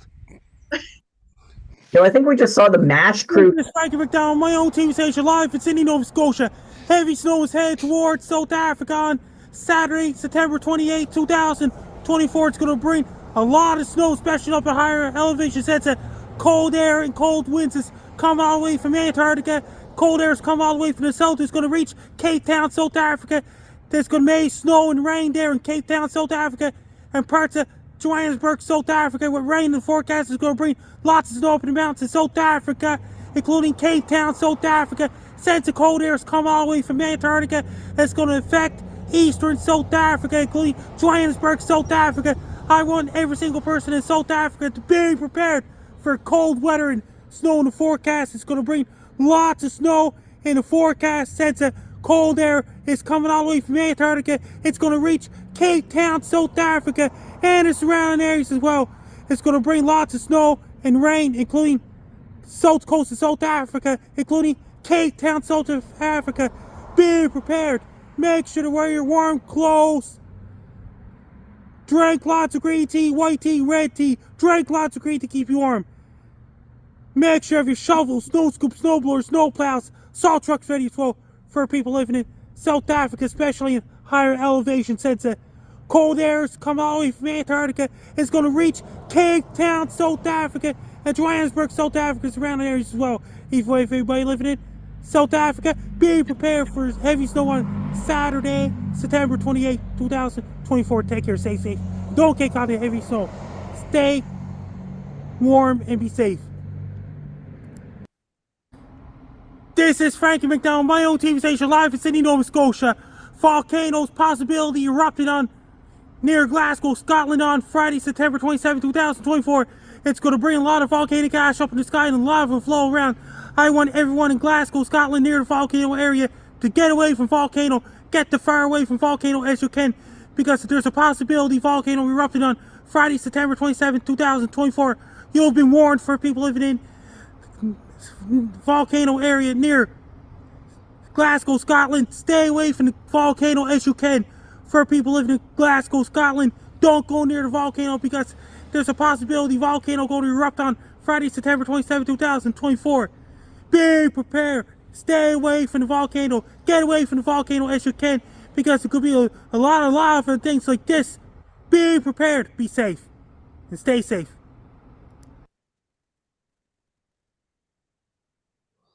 A crazy volcano going to happen there, Frankie. I didn't know that. So you broke me, Frankie. My character is not supposed to laugh on the show, man. Look what you did. You made me laugh. It's supposed to make me laugh, man. It's supposed to be serious. At least You know what? pretending that I really appreciate Frankie's optimism and our viewer base in South Africa. He's speaking to a very specific audience, and I like his optimism that we have that as a viewer base, as that's our audience. Good job, Frankie. people aren't aware. We're huge in South Africa. Yep. I'm sure of it. It's been a really good show this week. Do they understand our English? I'm sure there's people that understand English down there. Afrikaans. We have a lot of Afrikaans doctors in Quesnel. 22 national languages, and English is one of them. So yes. They're huge. Yep. Yeah, they have the multilingual thing. We're like, we got two, we're proud of it. Like, we're a multilingual country. We'll just ignore all First Nations language. We're 2 languages officially, No, South Africa, it's like, no, 500 languages. 22 national. We'll take more. And I can hardly handle the accents across Canada. And I swore when I come west, I'd never lose my Ottawa Valley accent. Well, I'm going to have to come on one of these days with my Australian accent and my Western accent, but we'll save that for another stream. I just had to listen to how people... If you want to follow me on social media, my blue sky is at Frankie MacD. My ex formerly known as Twitter is at Frankie MacD. My link tree is Frankie MacDonald. My Facebook is Frankie MacDonald. My Instagram is Frankie MacD94. My TikTok is Frankie94. My Clapper is Frankie94. My Twitch is Frankie94. My Snapchat is Frankie My YouTube channel is Dogs Wolves, and my LinkedIn is Frankie MacDonald. Best of luck to you. I'm Frankie MacDonald. Here's the Comedeorological Weather Report every Thursday night at 7 p.m. Pacific, 11 p.m. Atlantic. Yeah, I come west and I heard how people was talking here, and it's like, hey, how's it going there? And he's like, oh, it's very nice here in Vancouver. And I was like, that's it. I'm never talking like a West Coaster. Never going to happen. Not doing it. So keep your accents, folks. It's a good thing. Good thing to have. Well, that's been another good show here in the Comedeorological Report. That's the show. That's the show. We got That's a the minute and a show. half. We got a minute and a half, Frankie. It was a minute and a half still. Otherwise, I got to edit out time. It's been a good show. We had special guest Bob Holowenko here. We had star of the show as usual, Frankie McDonald. We had producer Imogen here. We had also Weather Watchers moderator Karen Richards here. We had Brandon Hauk here. We had Michael McGregor here. We had Mark, the meteorologist, here with his fantastic report on the hurricane. It's been a really fantastic show, everybody. Thank you, listeners at C4 88.7 FM, CKW 959 FM, and CFBX 925 FM. Thank you, Rogers Television. I'm glad that we're being seen on even more stations in Vancouver Island. That's really great. We love it. We love it. We want to be your show. So keep coming back. Keep watching. I'm Joey Only. That's the show this week, I think. I think that's about the show. It's almost the show. That's the show. I That's just had pretty to much the point it show. out, Imogen's really cool light up glasses. I just noticed that. Nice That's the glasses. show. That's the show. Good night, guys and gals. Well, we still got the post show if you're on the live stream here, and you can always make sure if you're on Thursday night at 7 p.m. You're like, hey, you know what? I'm going to turn into Joey on the Caribbean Weather Dude YouTube channel, and I'm going to catch the show live, and you can ask questions in the chat. And we didn't really answer those questions, but we'll look at them now that we're still having the live stream will be going on, even though the show is not. You can also find the show at all places where they have podcasts now available. You can find us at all those places. Okay, that is the show. And it's the show. Okay. I got to stop. Frankie, I went to try find you and follow you on TikTok, but I already follow you. Frankie is gone. Frankie's Frankie, random. He time travels. Frankie has left the building. That's yeah. Only 1 It's- hour was in his rider. I think he teleports from one dimension to another. He does. That's why how he gets here so fast. He teleports. No, it's like there's never a goodbye with Frankie, and I always think I should say goodbye to him before I say that's the show and stop recording, because then I'll at least get a goodbye every week with Frankie. Frankie doesn't do goodbyes. He's not that final. Done. Yeah, he just Show's over. Done. I'm kind of surprised he doesn't leave like an outline and smoke like a cartoon, or just like a puff of smoke and he's gone. All of a sudden the room's empty, like something. But no, he just gone. Show's That's over. one of the things that Finished. people know me for is that I'm not a goodbye person. You know, maybe I used to be or tried to be at one time or played the game, but now I just say, okay, bye now, and turn and walk away. It's like everyone, that's been my thing now for a bunch of years. Bye now. Gone. And, you know, it's like, you're having that like, well, we'll see you next time, blah, blah, blah, blah. And it's like, this could carry on for 5 more minutes, that part of the conversation. And as soon as I realize it's heading to that, because it's funny and because fucking bye now. That's why. I usually just ghost a situation. I'll be like, oh, I got to go talk to that guy. There's no one over there. I'm just like making stuff up. I'm like, I just don't want to be here. And I'll give you, Random stranger. yeah. I'm just like, I'm going over there now, or I got to go get something back there. I got to go do a thing and then just disappear and never come back. My wife grew up in the States, and she always mocks me and like the people around me for our long, what does she call it? Midwestern goodbyes, where it's always like, you know, leaving for about an hour. That's an entire phase of a visit with somebody. No, I can't. That's Saskatchewan. I can't do that. In Yeah. fact, I have to. I'll be back in a minute. I have to go take a leak. In Manitoba, Oh, we're is he coming like, back? Yeah. Manitoba will be like, I'll see you in a few minutes. Bye. I'm sorry if I don't come back because we're friendly. Oh yeah, I know in Saskatchewan when you run into a farmer out in the field or something, or out in the countryside, and they stop and they have a chat with you. They'll chat with you for hours upon hours if they wanted to. Oh yeah, even if you said, "Okay, I'm gonna go right now." Oh no, they're gonna keep on chatting. Yeah, I don't know. I've had that a couple times. my old roommate would like when he had there's a few people who when they phoned, they wouldn't end the conversation. Didn't matter how many times he's saying like, look, I gotta go, I gotta go, I gotta go. No, conversation won't end. And so we had like signals worked out. So I would like yell at him in the background. I'm like, hey, are you getting over here? What is this? What are you doing? Like, Well, I got a new radio host, new coworker last week there, and he likes to chat. He's a chatter, and I was supposed to head home at 2 o'clock after meals in the field, but we sat in the office there, and him and our other coworker who's also a big chatterbox too. Oh no. And we sat there until 5 o'clock in the afternoon talking about random stuff. Oh, that sounds horrible. It sounds truly horrible. Like I'm not That a fan of sounds talk. that's horrible. It's like going to a parade where you have to stand for hours and you don't want to be there, and like parades in the middle of the cold winter months. The Santa Claus parade, you don't want to be out, but you want to be there. Well, I'm in the cozy station vehicle, so I'm pretty good. What are you Sure. guys using for link back to the studio? Like, are you using Lucy Live or one of those other platforms? Oh, like a tie line? Yeah, yeah. Yeah, we have a tie line usually for hockey broadcasts, and Mhm. then for remotes we have it off the iPad, so we can actually connect to wide orbit off the iPad and Mm-hmm. go on Is the air that from there. is So that it's pretty is good. that I'm back, everyone.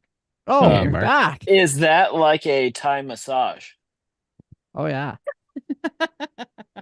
Why did Daddy go to the Thai massage? That song's been stuck in my head all day. Thanks for bringing it back, you dick.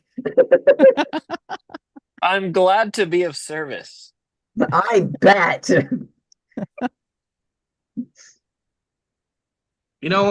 I've tried the cure to getting a song stuck to your head. Is that people say the cure to getting a song stuck to your head is listening to the same song, but literally doing that, it just gets that going even more. And I've tried that of like, that is absolute torture. Don't go back and listen to the same guitar gosh darn song. Try to find another one. But the thing is, it's often you get another song stuck in your head. It's My What you cure gotta is do to is just listen to not the deal Cure with it. itself. There you go. If you listen to the Cure, you won't feel like listening to music again for years. You're like, ugh. or Nickelback. Yeah, Gotta run, really. guys.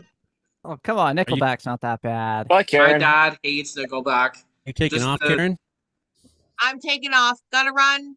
Have a good Good to night, see ya. guys. Have a good night, Karen. Have a good night. Stay dry up there. Yeah, I'll try. Perry taking it on the chin. So the Weather Network has their guy in Perry.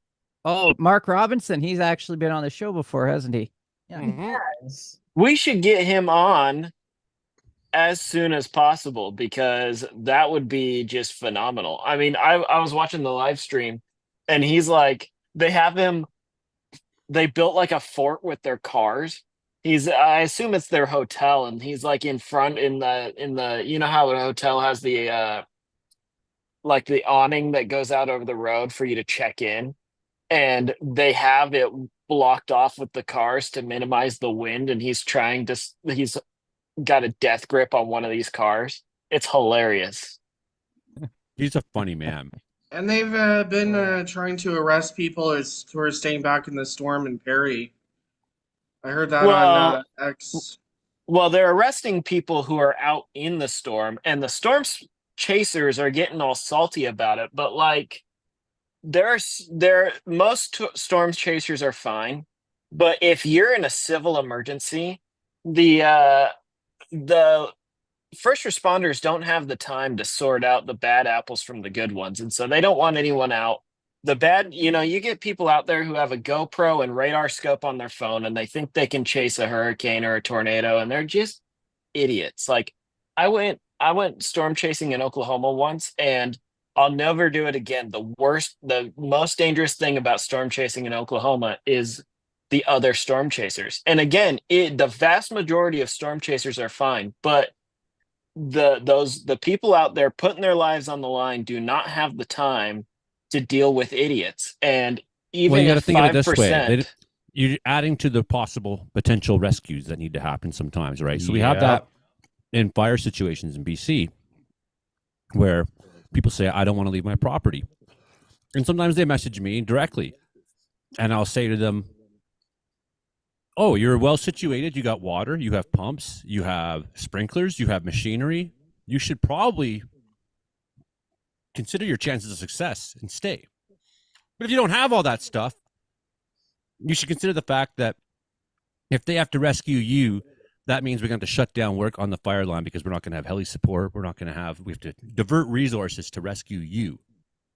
Right? And consider evacuation is a very expensive thing, and this is a very poor part of Florida. You know, if you've got idiots running around doing 100 kilometers an hour in a 80-kilometer zone and blowing through stop signs in small towns, which is things that storm chasers do. You know, you have people who don't have the means to leave who will need rescued. You have people who are in hospice care or are homebound and just can't leave, and you are adding to the workload. You are risking not only your own life and the lives of the people that are there, but you're also risking the first responders' lives. Like, it's just disrespectful. One of the roles that we have as search and rescue is as agents of the provincial government, is to hand out evacuation notices. And one of the questions that we ask, in fact, there's this who's your dentist? There's this community that is to the east of me where we had to do evacs this year. And we had to go knock on doors of people that are probably some of the most stubborn people you'll ever meet when we tell them to get out. And unfortunately, that's exactly correct, Joey. We would ask them, where are your dental records stored?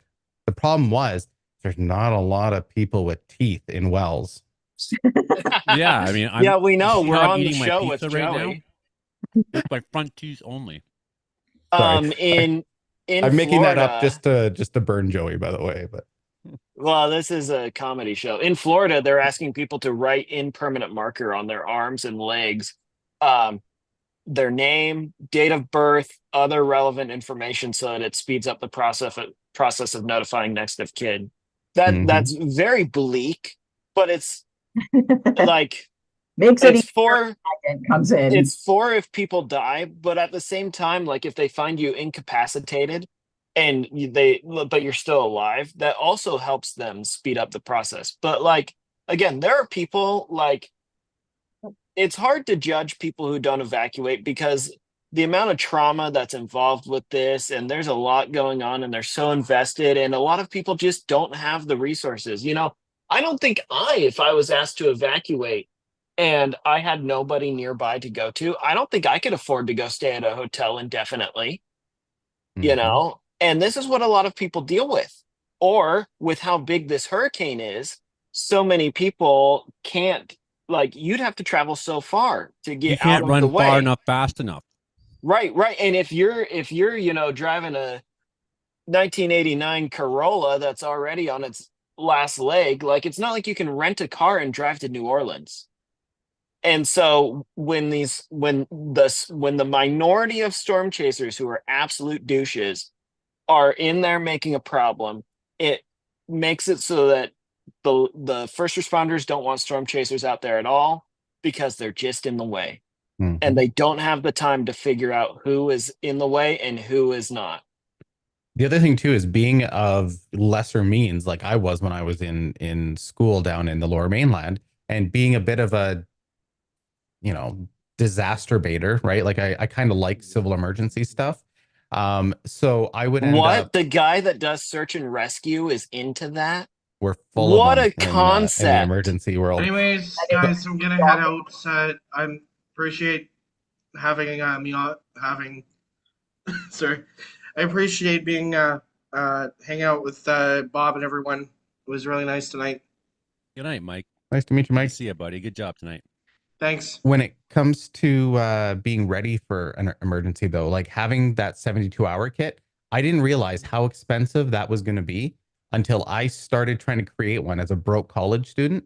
like trying to figure out, okay, well, if I have this water and I have to then cycle it out every couple of months because it becomes full of, plastic or whatever from the container that it's in, and trying to keep rations. And, at that point, I was more concerned about, I can't tell now, but where my next meal was going to come from, right? So trying to maintain a 72-hour kit with all the things that they recommend and everything, that's an investment. So for people that are in areas that are not as economically privileged, having them stay there and having a kit to facilitate them staying there, not an easy thing, not an easy ask.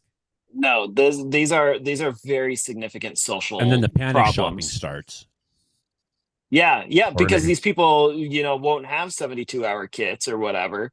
In Portland, when we were going to get a big snowstorm, it was always the kale that went first. That's a very Portland thing.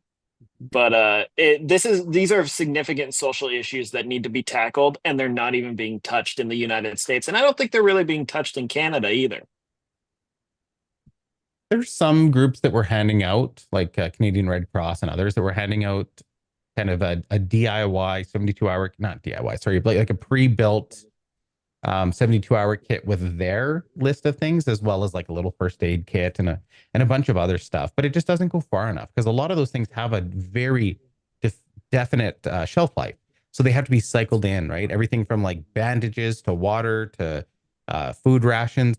Everyone's got that Nutri-Grain bar that's been kicking at the bottom of their backpack for 17 weeks, and you go to open it and it's dust in the wind, right? Like it's Yep. I mean, those things are dust in the wind as soon as you get them out of the box, but you get my point. Yep. These I are just started eating significant my problems. Cliff Bars out of my backpack last night. Actually, I was like, "What am I saving them for?" I was like, "What if You I mean need your them later? chalk? What if I need them later?" It's like I need them Yeah. right now. I'm starving. I do that with birthday candy and Christmas candy. I'm like, well, I'll save this until I want it, and then it's like 9 months later, and I'm like, I should have just eaten this. Yeah. That hurricane is moving, man. Mm-hmm. Look how. Is that I'm just on my phone now, but is the extreme wind warning expanded into Georgia now? It would look like it. That's phenomenal. Like, I have no words for how just that's wild. Who would have thought like sure, Savannah or somewhere on the water, but even there, they're pretty rare because of the topography and how the coast works. But There's to definitely have, flood warnings heading all the way up. well, I think that pink is the extreme wind warning. Yeah, and I'm not used to seeing that pink. They're pretty new. Extreme wind warnings are pretty new, and they're pretty much reserved solely for the eye wall of a major hurricane. The loneliest thing I've ever heard you say, Joey. I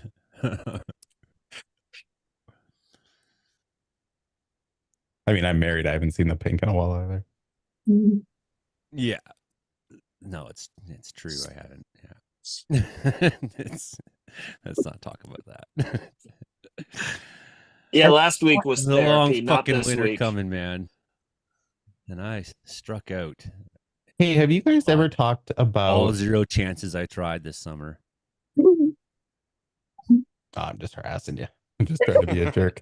Have you guys talked about the way that radar is measured and like what they mean when they say like DBZ or decibels Zulu? Well, we can. That'd be a good one because we've done a bunch of upgrades here, like the Baldy Hughes one, which would be the closest one to Joey and I, and Karen. Recently went dual polarization and just kind of what it means when it's, what is this band and what is that band and what is that band, right? Like as far as the various frequencies and the way that they behave against water. Like I think that'd be awesome to hear. Yeah, that sounds Certainly like when you something we start could getting tackle. into the high 50s, you're looking at more likely hail and things that give Not a more in a solid hurricane, return. though. No, but I'm just saying in general, we're Yeah. not seeing those 60 dBZs because we're seeing heavy rainfall in there, right? But so when I'm watching for thunderstorms, I'm always looking for that spike of, if we're in the 40s, I'm not too too excited about the storm. Yeah, if we start pushing into the 50s and then we start getting the 60s, I'm like, wow, that storm is blasting upwards. It's convecting hard.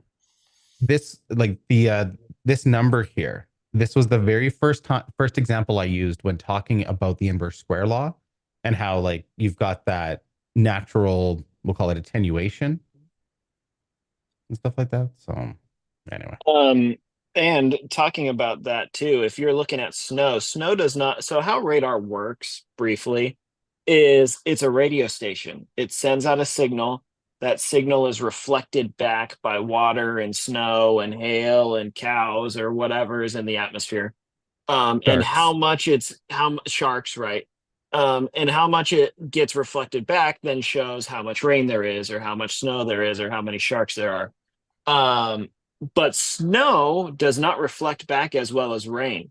And so like these 40 to 50 decibel readings that we're seeing on the live stream here are heavy rain. But if it was snow, we'd be looking at 20 to 30 decibels. But if you were on the ground, it would be very intense snowfall. Let's see if we can. Ooh, actually, Joey, do it in the dual screen again. Yeah, I'll go back to precipitation.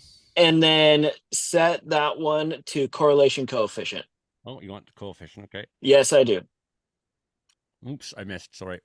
I'm trying to eat pizza. This is not a very good example, actually. Crap, that's disappointing. Because the correlation coefficient, you can see where the snow level is.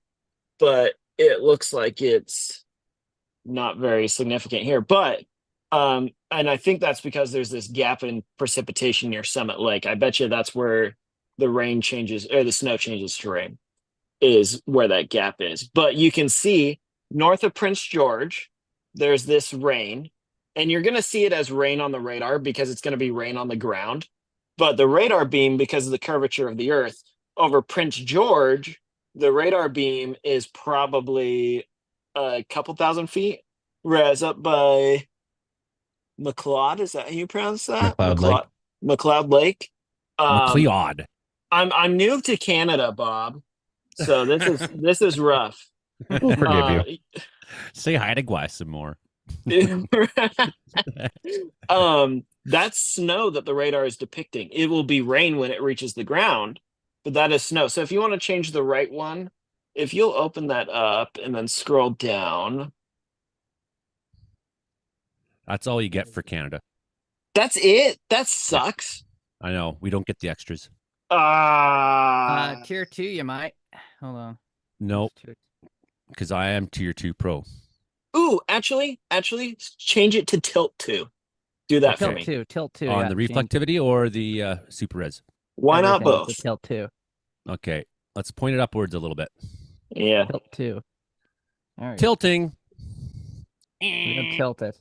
Well, you can't see it. You can't see it very well in the correlation coefficient still, but you can really tell the difference between rain and snow on the left side. What you see near Prince George, that's rain that the radar is seeing. What you see in the north, that's snow. And we know this because the reflectivity is much lower there. Like if you drop the little dropper on McLeod Lake there, you'll probably see, what's that, 15 to 20 decibels. But the precipitation is just as heavy there and it will fall as rain, again, I want to be clear, as it is near Prince George. That's the same intensity of precipitation. Often on this precipitation depiction, it will have blues in there. And I noticed today, when someone's like, oh, it's snowing at Blackwater, so I look on the radar and it shows no sign of it. Yeah, it looks like this. Basically, it's doing the same thing that Mark's pointing out right now. And I'm not talking to you, phone. And often you'd see this on these precipitation depictions come out as blue and it's snow. So I don't know what's going on today. Well, how precipitation depiction works is that is a model product. So it's based on radar scope takes in data on ground conditions and estimates what is falling on the ground. That is not when people look on the map that has the greens and pinks and the blues, and they'll be like, the radar is showing snow. Well, no, the radar is not showing snow. The computer that processes the data thinks it's reaching the ground as snow. That's not the same as the correlation coefficient, which can see the difference between rain and snow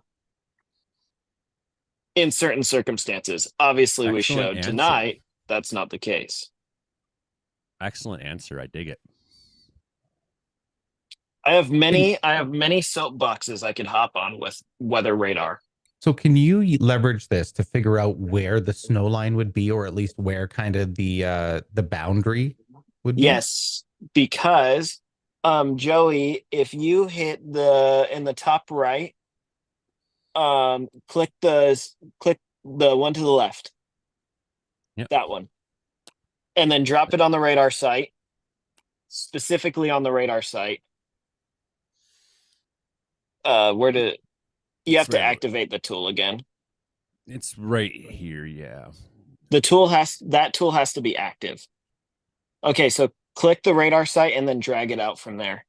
You can see what the beam height is. And so if you can see the altitude where the rain shifts to snow, so if you go back up to the Prince George one, we can estimate the snow level based on between Prince George and McLeod Lake. So this would essentially be the takeoff angle from the forward direction of the feed horn.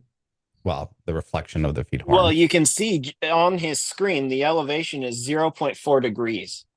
So that's the angle of the radar beam. And then you calculate for the, so the altitude, put it right over Bear Lake.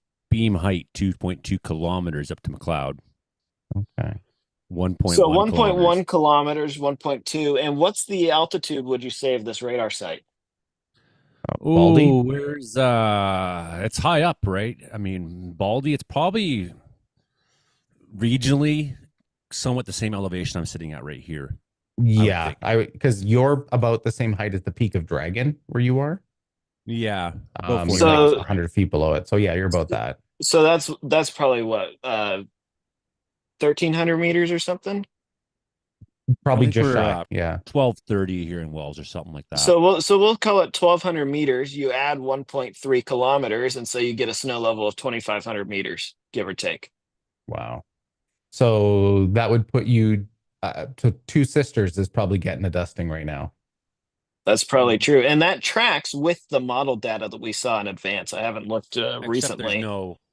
there's no snow falling or no precipitation happening Right. in the region here. Mhm. But yeah, theory, so that's if this that's was here, how- yes. that's how I use the weather radar to see what the snow level is. So Joey, have you ever wondered what the temperature up on Two Sisters Mountain is right now? At this exact minute, Yeah. I would guess, because you probably have the data right in front of you. So I'm Sure gonna do. guess. Yeah. I'm going to guess 2.3 below. It's a very, very good answer. So the last update from the device that is up at the SAR repeater inside the shelter up there, the old lookout, is 2.6 degrees Celsius. So damn, Above you were or close. below? Above, sorry, above. He was almost 5 off. That Oh, you doesn't said below. count. So this is inside the building, though. That's the big caveat. Is that there's Sure. no wind cooling and there's Okay. So I'm probably right. yeah, given how little insulation there is in there, and yeah, you're probably about right. And of course, there's like just a few electronic components that might be putting off a little bit of ambient. So Just enough heat to keep the inside of it just slightly different than the outside of the building. exactly, yeah. That's the big green tube. Just a little bit to the south of that. So that we're basically right across from that big green tube. Yeah, okay. I know, yeah. Well, we'll have to talk about radar specs more later because I do have to go now. Fair enough, Mark. Yeah, Good it was night. good talking to you, man. Bob, nice to meet you. Likewise. figured- You, Here is the rationale before you go. It's Okay. 4.3 here in Wells, right? Okay. We're at 3935 here. Sisters is at 6,800. 69. 6,900. Nice. Exactly. That's how I remember it. 6,900. To add another almost 3,000 feet or whatever, right? Mm-hmm. Well, Bob, if you have questions about radar stuff, ping me on the interior wilderness weather, whatever. I'm a mod there too. So Yeah, I'm pretty up to date on it. For me, it's mostly I just want to hear somebody geek out about it the way I'd like to. So yes. Well, we could do that another time too. that works. Just come on next week, Bob. We'll do it Yeah. all again Okay. Night, guys. without Sounds having good. the SAR topic to revisit. Good night, Mark. Or you can just focus on the geekery. Mm-hmm. I mean, this is extra long. We've now gone 2 hours, Brandon. Yes. We just You've made been so landfall quiet tonight, here. Hauk. What's that? You've been so quiet tonight. Well, I kind of had a wild night last night, but You're recovering, are you? kind of recovering, you know. How Got many of those to- giant beers that were in your hand? I had about 3 of them, and then I had a thing of champagne. Which doesn't seem like a lot, but Doesn't Brandon's seem like a lot. 75 And then pounds. somebody, yeah, and then I had a shot of somebody's rum, whatever that was. So yeah, Better you than me, buddy. it was all There's- for free, so that was all good. There's a because of my 4 years of not drinking, there's so many dummies that just didn't get knocked out. I think By the about way, this sometimes. Your time, your what do you call that? Like the amount of time that you've been sober. Super proud of you, bud. Really Thanks, proud man. of you. That's so cool. So fucking cool. I was dying, Yeah. dude. I was dying. I hear that. Yeah. was Yeah, a- and 125 or like a couple years ago, I was 125 pounds heavier. And that's basically when I started trying to get my shit together, or my stuff together, I should say. I was of the same opinion. I was on crutches and I'm dying. So it was time to do something. But yeah, I'm proud of you. I noticed that you're looking a lot different. Yeah, I took a lot off because it was either that or just get myself the Walmart scooter now. Yeah. Yeah, there's like it helps hearing people be proud because it's hard to be proud of yourself. You're like, well, this is what I should have been doing. The fuck's wrong with me? You know what I mean? Yeah. So you know, I think people like myself and yourself and Brandon and we do a lot of good for people in the world. And the longer we're around to do that, the better. It's all part of being part of a society. Yeah, I guess so. I mean, I don't see it that way, but It wasn't probably until the truth. yeah, this past weekend, like I tell you, man, I'm still on that emotional roller coaster. Like I referred to it the other night as emotional whiplash. And so I've been using that term because just the peaks and the valleys and the peaks and the valleys, we're starting to feel good. We've got hundreds of people. And then I look out the command post window and there are the parents just totally just low. And as a parent myself, you look at that and you're just, all of a sudden now you've gone from being peak proud Yeah. to being terrified of, what if she tripped and fell into a gully or whatever, right? Like we're very irrationally positive in search and rescue typically. Like we're gonna find her. It's almost like an ego thing. Like we're gonna do it. We're so great at this. We're Supermen, right? Yeah, fire's like that too. Totally. And we want to be there. We love it. Yeah, exactly. So there's that reason says one thing, but the SAR mentality says another.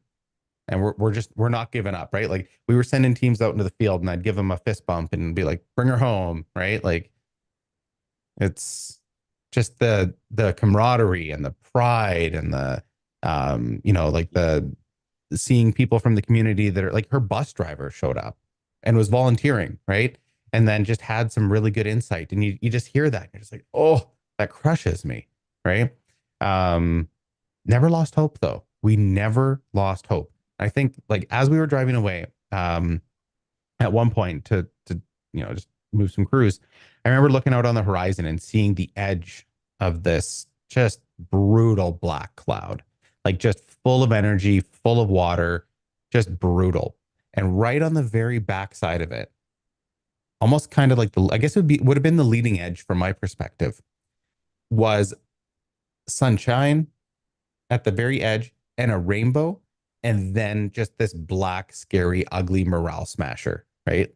Of a weather system.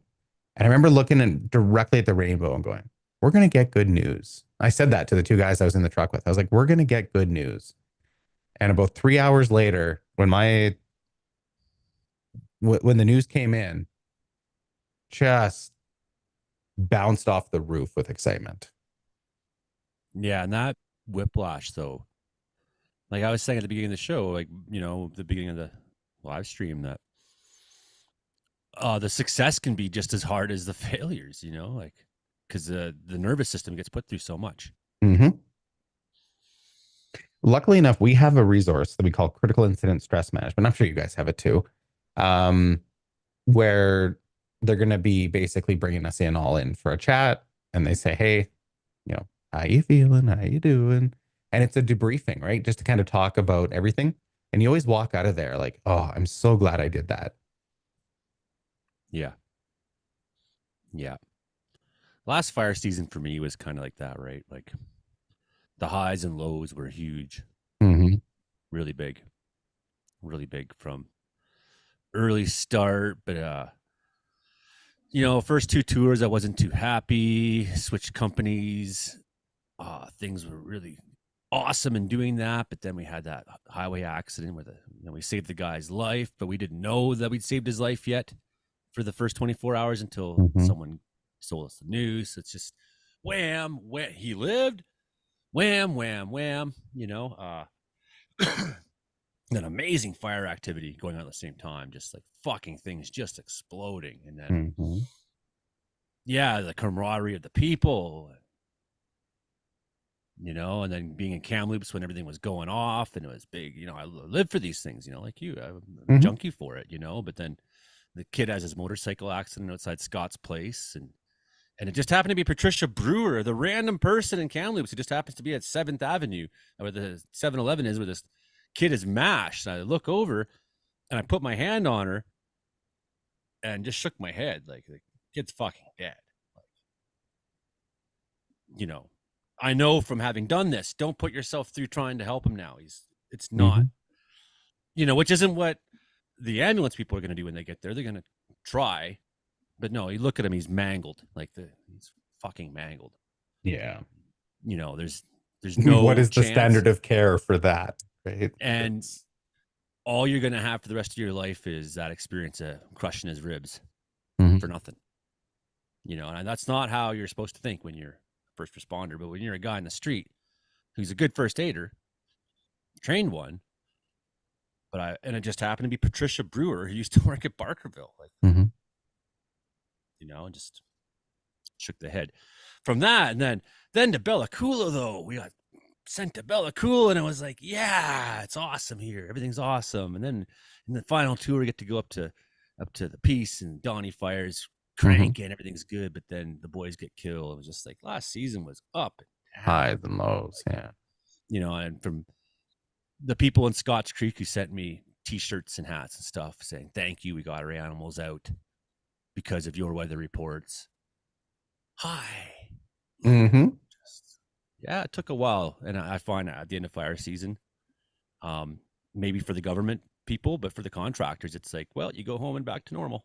Do you do much like interface firefighting? I used to be in the department here in town, and that's a whole nother story.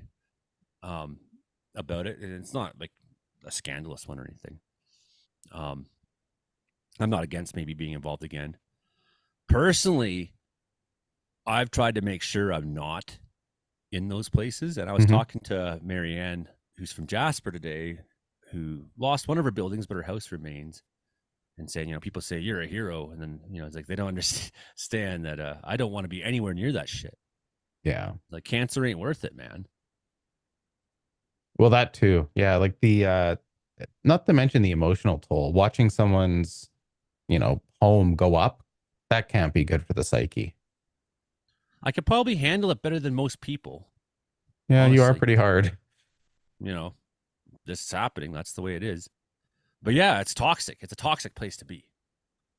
Literally, where this conversation comes from is because she was relating that a lot of people in her neighborhood, they can't go back in their houses. They're invisibly unsafe to go into now. They're having to go through and test everything and all the melting plastics and everything that was wafting through everything. It's a toxic waste mess. Yeah. And that's, I don't want to be near that. It's like, I don't want to be in a wild, put me in a mountain somewhere in the middle of fucking nowhere and say, oops, you're cut off. We'll see you in 3 days. And I'm like, great. I don't mind that. That's where I belong. Interface fire. I was sitting there in Kamloops last year when that was going on, and we're on standby. I'm like, well, we're going to Kelowna or we're going to Scotch Creek. I was like, wasn't happy about either. It's like, we're going to war. And then the call says, okay, we got deployment for you. Oh, yeah, where to? Report to Bella Coola Airport. Fucking rights. During that fire, a friend of mine, his airplane was stranded there. And in one of the videos you did, his little, was it 180 or 185 is in behind you. Oh, yeah? Yeah. So I sent it to him. I was like, recognize anything? That's funny. That was right before his wedding. That was, would have been last August. Last year was crazy. It was crazy. This year was supposed to be crazy. I was the one who said it wouldn't be. You were, that's true. I doubted it. So I did an overflight in the spring, right, as snow was melting around the chain. And I tell you, man, the lack of snow at that elevation, just terrifying. Just how the fact that like the Quesnel River Valley and like where the Fraser is had more snow than the Caribou Mountains. I was worried. Yep. Yeah, me too. There's like this area. If you walk to the edge of the highway here, you walk down Pooley Street, and there's the highway. And so right there is the visitor center area. But on this side of the road, it's like a wet area, which generally I'd still in June would be walking in mud there, let alone snow. And in April, it was dry ground. It was fucked up. Very beginning of March, May, whatever, right?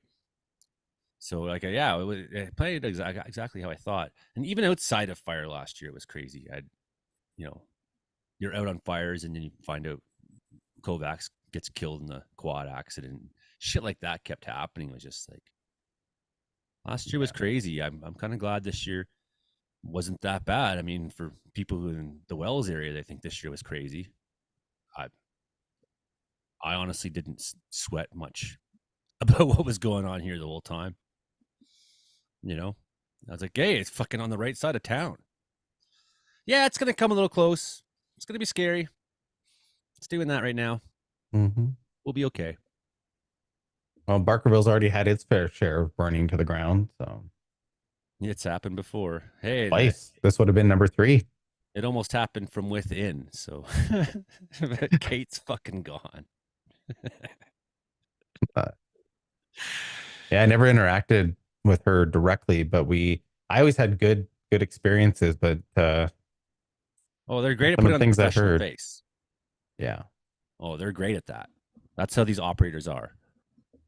Yeah, they're great at putting on a professional face. Everyone thinks, oh, they're so great. But then if you live in the community with them and you see what's going on, all the little things. Yeah, I was not a fan. And obviously they knew that. Yeah, And there they must be more going on than what you're saying. They lied. Hmm. They lied about me getting kicked out straight up. Yeah. They made it sound like Joey was having a protest here. He wasn't leaving. No, that's no, I was with my son. I was going to find my kid who was uptown with his friend's mom. And if you'd said, pay the damn $10, I'd probably say, okay, fine. There was never an option, Bob. It was, you were instructed to leave the premises. Surround you with security and Barkerville Christmas, remove you in front of your son. Oh, I'm so glad to see her go. And I'm not the only one. It's like you could hear the whole valley go, ah, when the news came out. You like walk into the store in the morning, people like, did you hear the good news? Yeah. Yeah, that's life in Wells. And I'm that guy who will not be able to not say it. You know. Wow. Everyone's entitled to their opinion.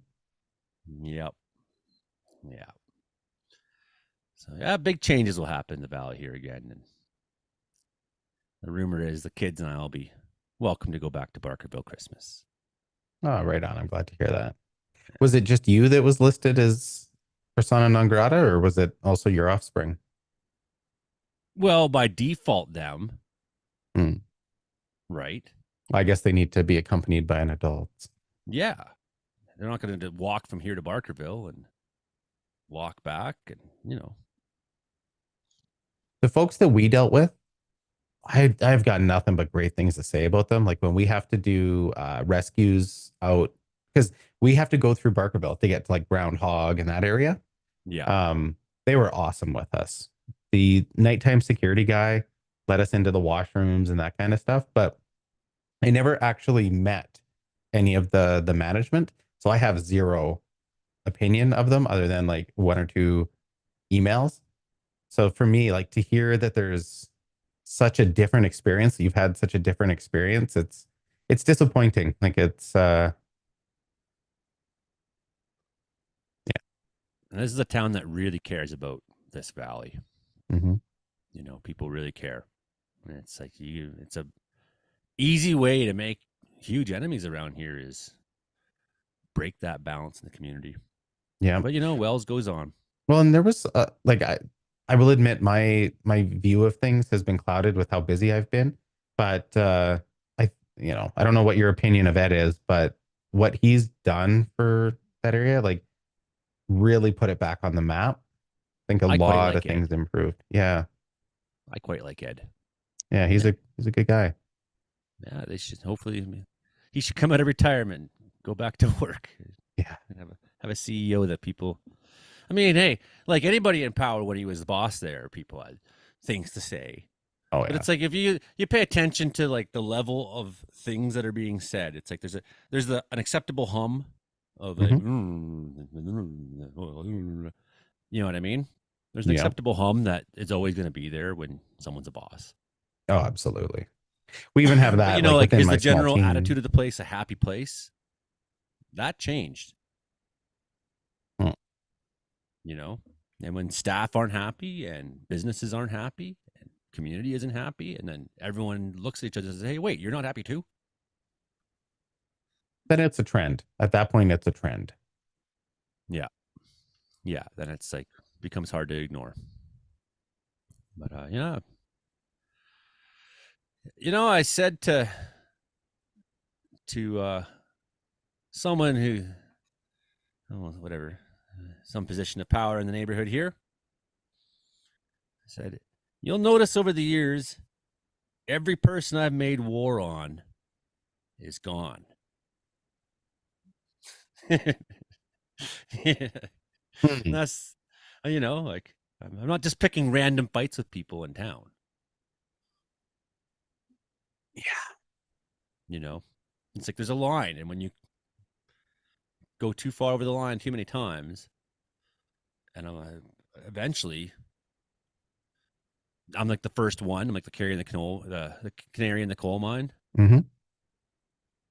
But eventually, everyone sees it. You see that in the workplace a lot as well, right? Like the agitators tend to take care of themselves. Sorry, I shouldn't say the agitators. The folks that are like the pot stirrers for no good reason, right? Like where they have no valid grievance. They're just bored and want to stir it up. They disappear pretty quickly. Yeah,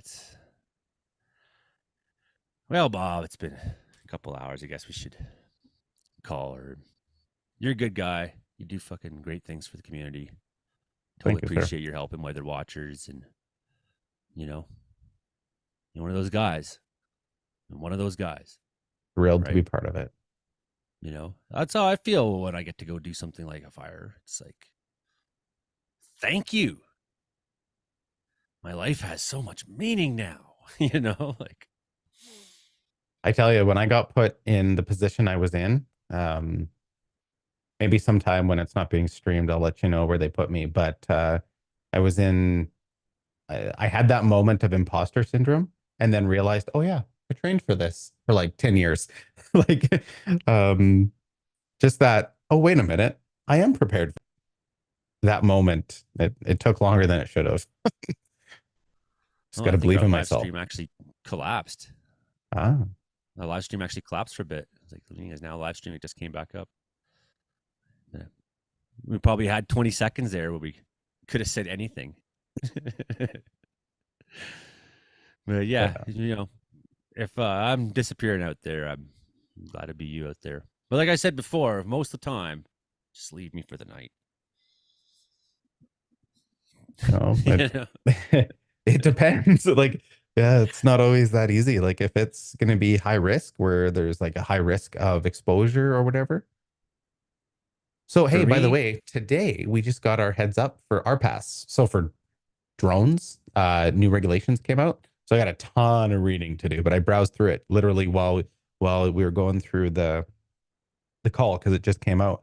Some really, really interesting information. So maybe a little flying bot, for lack of better terms, bot fly, is going to come find you first, and then we'll just send our med team in to extract you. I'm trained enough that I will survive that night. I will understand what's going on, and if we ever end up with a big one out your way, there's going to be a knock on your door to say, gear up, you're going hiking. I'm totally in, and I'm a great hiker. Mhm. I'm not gonna fucking lie to you at this point, right? You can't keep up with me in the mountains, even at 45, right? Other thing I got going for me is I'm extremely attentive out there. I don't miss a fucking thing. That attention to detail. One thing I love about working fire was this part of me that gets to be on guard hunter is allowed to be that. In almost any other job, there's no need for it. Mm-hmm. You know what I mean? And I'm like timber cruising after like several weeks of being on guard for nothing. I'm like, fuck, this is boring. I bet. Always on guard. I'm always telling my firefighters, hey, you want to have a conversation? Fine. Stop looking at each other in the face. Improve your operational awareness by looking around. Don't be drawn to each other's eyes. I'm that guy. I don't pound ground that often anymore. Like I'm usually in the command truck, but there's been times where someone's been like, why are you detouring around that? And then it's just like that. And there's like a big, like snapped off dead head sitting suspended between two trees. And we're about to have a bunch of wind pick up, or the wind's starting to howl. Oh, okay. Like some people like to just stare at their feet as they're out. I'm one of these, maybe I'm paranoid, but I'm always scanning. Yeah. Yeah. There's the difference between city people who literally walk. They're afraid to look up because they might make eye contact with somebody. They're trained to not look up. Right? Yeah, basically. Look down because that's what Canadians think polite is. Socially If you're in conditioned. India, they wouldn't think that's polite. They think it's weird that you wouldn't look at people. Mm-hmm. right? But you know, that's all right. And so people do this. They walk like this. They don't want to know. Yeah, it's terrible. Exactly. It's terrible. Number 3 reason, tracking skills, man. I will find shit. Mm-hmm. Something lost out there. So I would take that every time that knock on the door happens. Well, there we go. I'm going to put it in my mental pre-plan. And number 4, not many people know the mountains around here much better than I do. So that's the big thing. Local knowledge is what makes a search successful, and it's what makes a rescue safe. Yep. You may have Dave Jorgensen he may still have outpaced me for time in the mountains out here for a long time to come. Sure, but there was not one too guy many that was in people. like his 80s who was like a former mayor or something, and he like him and his rifle and his dog went up 2 sisters one time when we were up there, and like I got winded climbing the stairs up to the shack, and he's basically like jogging up there. I can't remember his name, but apparently he used to be an MLA or something, maybe. I can't remember. Right. Just some crazy old hard fucking guy, eh? Yeah, one of the guys that was with us recognized his name, but yeah. Anyhow, sir, I should probably go see my family. They're pretty cool people, and I should stop hiding from them. It was good talking to you, man. Yeah, And, likewise. Should do this again. And number 5, I know the weather. Yep. Hey, that's valuable. Being able to read a chart and know what's coming at us, and not just like, weather.gc.ca kind of thing, like actually being able to know whether or not that 50% chance of showers is actually 100% or 0%. Like, yeah. Next time there's a call out here, knock. Yeah, I'm in. 100%. During the evacs, I got sent up to, or well, I chose to go up to Sliding Mountain to fix the repeater up there instead of door knocking. But I choose that every time too. If I knew that that you like, if I didn't know that you were off on a fire, I would have popped in. Because yeah, during the evac, you were out of town. Yeah, I was. Yeah, it was. I don't know if you know the story. The last thing for the night. Sure. So the Friday, we get the call. We go to the airport and go to fire attack base. And in that 15 minutes from Benson's to the fucking fire attack base, then McKagan's like, "Well, we just had a call come in. Was about to send you to Wells, but we just had a call come in." And I'm like, like, is this happening? Like my brain's like half cracking, and I'm like, where? He's like, out by Bat Noonie. I was like, yes. Oh, you love Bat Noonie Lodge, from what I recall. I love Bat Noonie. Yeah. I was like, this is great. Who cares about fucking Wells fire? It'll be there when I get back. And then we're coming out of the bush on the Sunday, and I'm driving, and everyone's phones start going ding, ding, ding, ding, ding as they're coming into the service, right? And hey, Joey, Wells is evacuating right now. Like, of course it is. Let them. Yeah. So I went to the evac center, and then I seen Ed, and I was like, is there any reason for me to sign anything here? I'm probably going to be in Wells tomorrow or the day after. He's like, well, here's my phone number. Thanks, Ed. I'll let you know what I'm up to. Mm-hmm. The folks out at Thai Town, they know us basically. Like, it's like, oh, okay, yearly evac again. Okay, still not leaving, right? Like, there's certain places that we evac every year. Yeah. Or and the funniest part is we're heading out to the call, so I stop at the gas station. I forget what we had to get. Stop at the gas station at Bushy Lake, and I look over, and who's there? But Sherry, right? I'm like, hey, Sherry, we're coming to Bat Noonie tonight. She's like, I know, hey, and she's like, where's the fire? And I tell her, and she's like, yes. I guess it means money for her, right? People staying out there. Well, yeah, like Mark from Fishpot basically he's just a wildfire crew host now, like, because that's basically the bulk of their clientele every year now. It's a big part of it, and so that's the exact opposite response to what everyone else has. They're like, well, fire is a bad thing over the hill, and at Bad Noon, they're like, good, this means we can go to Mexico this winter. Well, So I'm there's sure an- they'd rather have wildfire guys than tree planters, right? Like, yeah, she would anytime. Yeah, not trying to throw in too much shade, Tree but planter damaged their airplane. yeah. Playing around on it at night. Oh man. Yeah. So yeah, definitely right. But you know, what goes to show though, there's an economy in the forest, which Mhm. is not just Timber. not just logging, but fighting fire as well. You know, and it's that communities rely on that. Mhm. People rely on that. Firefighters like me rely on that. So it's like it's not that we think fire is a good thing, but it happens enough that a significant amount of us rely on that. You're basically the insurance industry of the forests. Yeah, I guess Mildly so. less slimy. No, I'm joking. I'm just Okay.